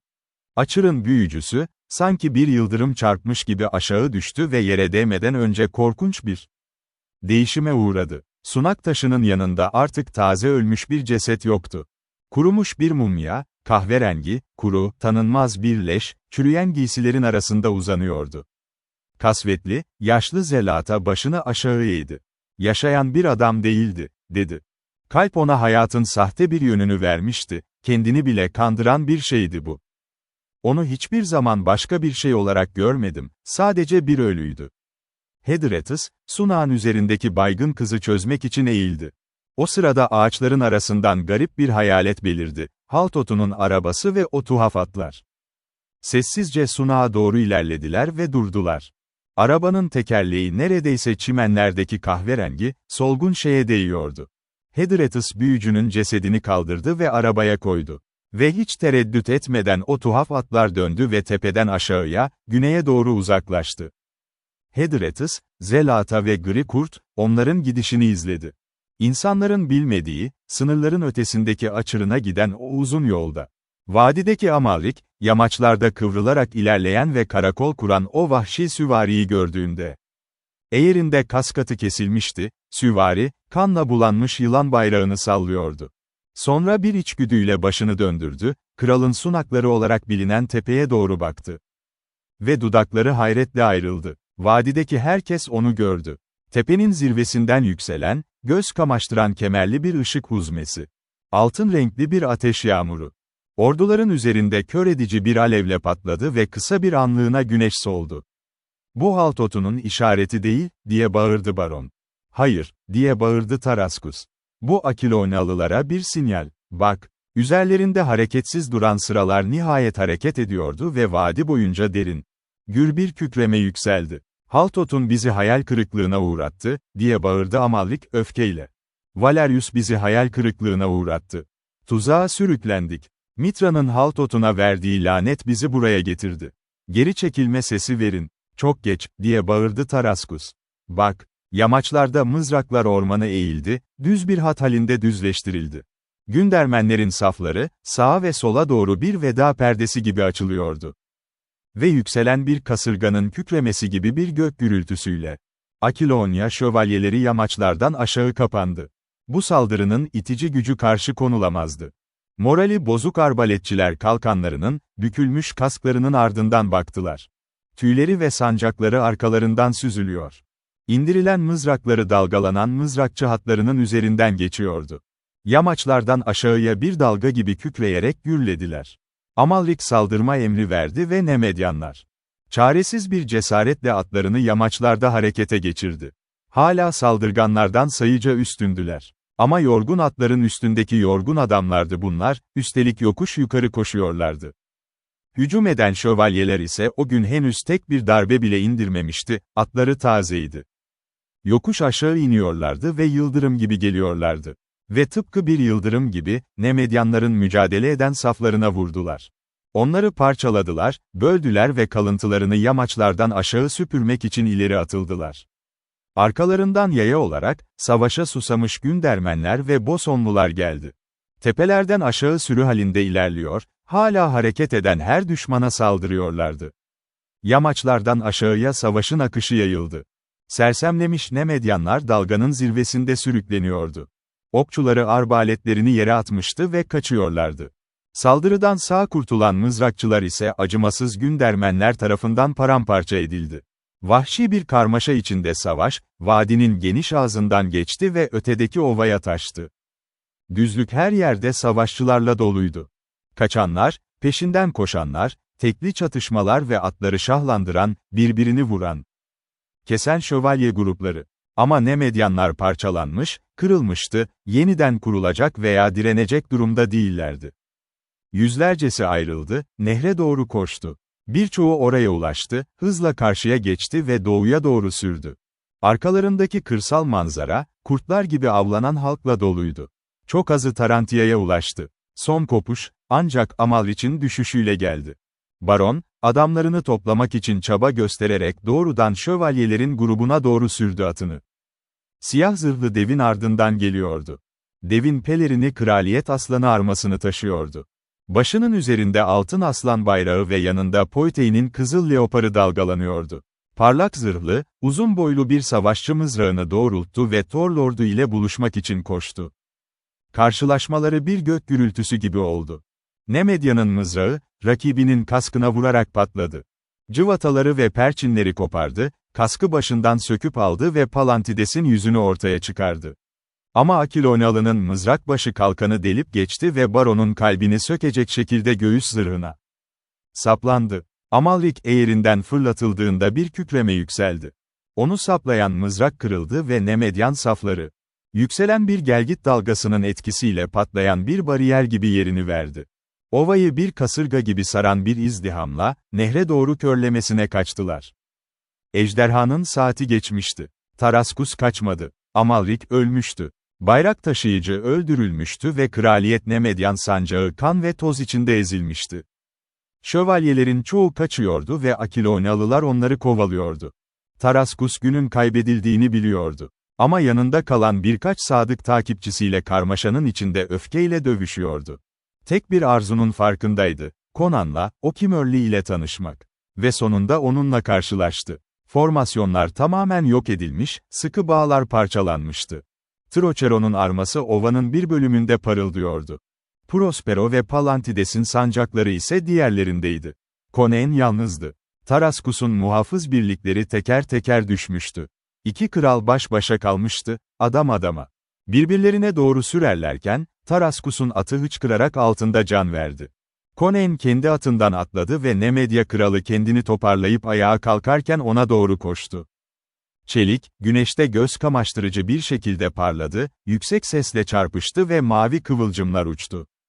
Sonra, zırhların çıngırdamasıyla Taraskus, Conan'ın geniş kılıcının darbesiyle, gök gürültüsü altında yerde tam boy uzandı. Kimörli, zırhlı ayağını düşmanının göğsüne koydu ve kılıcını kaldırdı. Miğferi yoktu, siyah yelesi ve mavi gözleri eski ateşleriyle yanıyordu. "Teslim oluyor musun? Bana merhamet edecek misin?" diye sordu Nemedyan. "Evet, bana vereceğinden daha iyi bir merhamet, köpek. Hayat senin ve silahlarını bırakan tüm adamların içindir. Ama o kafanı bölmem gerekirdi, cehennem hırsızı," diye ekledi Kimörlü. Taraskus boynunu büktü ve düzlüğe sertçe baktı. Nemedyan ordusundan geriye kalanlar, taş köprüden sürüler halinde kaçıyordu. Zafer kazanan Akilonalılar ise peşlerinde, öfkeyle intikam darbeleri indiriyordu. Bosonlular ve Gündermenler kampın içine akın ediyor. Düşman çadırlarını yağma arayışıyla parçalıyor, mahkumları ele geçiriyor. Bagajları yırtıp arabaları sarsıyordu. Taraskus ateşli bir şekilde küfretti, sonra omuzlarını silkti. Koşullar göz önüne alındığında yapabileceği başka bir şey de yoktu zaten. "Pekala, başka seçeneğim yok. Talepleriniz neler? Akilonya'daki tüm mevcut mülklerinizi bana teslim edin. Garnizonlara emir ver. Ellerinde tuttukları kalelerden ve kasabalardan silahlarını alarak çıksınlar ve o cehennem ordularını Akilonya'dan en kısa sürede defet. Ayrıca köle olarak satılan tüm Akilonyalıları geri vereceksin ve ülkenin işgali sırasında gerçekleşen hasar doğru şekilde tahmin edildiğinde daha sonra belirlenecek bir tazminat ödeyeceksin. Sen, bu şartlar yerine getirilene kadar rehine olarak kalacaksın." "Pekala," diye teslim oldu Taraskus. "Şu anda garnizonlarım tarafından direnişsiz tutulan tüm kaleleri, kasabaları ve diğer tüm yerleri teslim edeceğim, işler yapılacaktır. Bedenim için fidye nedir?" Conan güldü ve ayağını düşmanının çelik kaplı göğsünden çekti, onu omzundan tutup ayağa kaldırdı. Konuşmaya başladı, sonra döndü ve Hadratus'un ona yaklaştığını gördü. Rahip, sakin ve her zamanki gibi kendine hakim bir şekilde. Ölü adamların ve atların sıraları arasından yolunu seçerek geliyordu. Conan, yüzündeki terle bulaşmış tozu ve kanı eliyle sildi. Gün boyunca savaşmıştı. Önce yaya olarak mızrakçılarla birlikte, sonra eğerde, saldırıya öncülük ederek. Pelerini ve zırhı gitmişti, kan sıçramış, kılıç, topuz ve balta darbeleriyle dövülmüştü. O kan ve katliamın fonunda, sanki mitolojinin kasvetli pagan kahramanlarından biriymiş gibi devasa bir şekilde yükseliyordu. "Aferin, Hedretis," diye coşkuyla seslendi. "Aman tanrım, senin sinyalini görmek beni mutlu etti." Şövalyelerim sabırsızlıktan neredeyse delirmişti ve kılıç darbelerinin içinde olmak için kalpleri göğüslerinden fırlayacaktı. Onları daha fazla tutamazdım. "Peki ya büyücü?" "O, açırına giden karanlık yoldan gitti," diye yanıtladı Hedretis. "Ve ben Tarantia'ya gidiyorum. Burada işim bitti. Mitra Tapınağı'nda yapmam gereken bir görev var. Tüm işlerimiz burada tamamlandı. Bu sahada Akilonya kurtarıldı. Ve Akilonya'dan da fazlası. Başkentinize giden yolculuğunuz, sevinçle dolu bir krallıkta zafer alayı olsun. Tüm Akilonya, krallarının dönüşünü tezahüratlarla kutlayacak. Ve böylece, büyük kraliyet salonunda tekrar buluşana kadar. Elveda." Conan sessizce rahibi izledi. Sahadaki şövalyeler çeşitli bölgelerden ona doğru koşuyordu. Palantides'i, Trochero'yu, Prospero'yu, Servius Galannus'u gördü. Zırhlarına kırmızı renkler sıçramıştı. Savaşın gürültüsü, zafer ve alkış kükremesine dönüşüyordu. Tüm gözler, çatışmayla hararetlenmiş, coşku ile parlayan gözler. Kralın büyük siyah figürüne doğru döndü, zırhlı eller, kırmızı lekeli kılıçları sallıyordu. Kafası karışmış bir ses seli yükseldi, derin ve bir deniz dalgası kadar gök gürültülüydü. "Selam, Conan, Akilonya kralı." Taraskus konuştu. "Henüz fidyemi söylemediniz." Conan güldü ve kılıcını kınına vurdu. Güçlü kollarını gerdi, kanla lekelenmiş parmaklarını kalın siyah saçlarında gezdirdi. Sanki tekrar kazandığı tacı hissediyormuş gibiydi. "Sarayında, Zenobaya adında bir kız var." "Evet, öyle bir kız var." "Pekala." Kral, son derece hoş bir anıya gülümsedi. "O, senin fidyen olacak, başka hiçbir şey değil. Onun için, söz verdiğim gibi Belverus'a geleceğim. Nemedia'da bir köleydi, ama onu Akilonya kraliçesi yapacağım."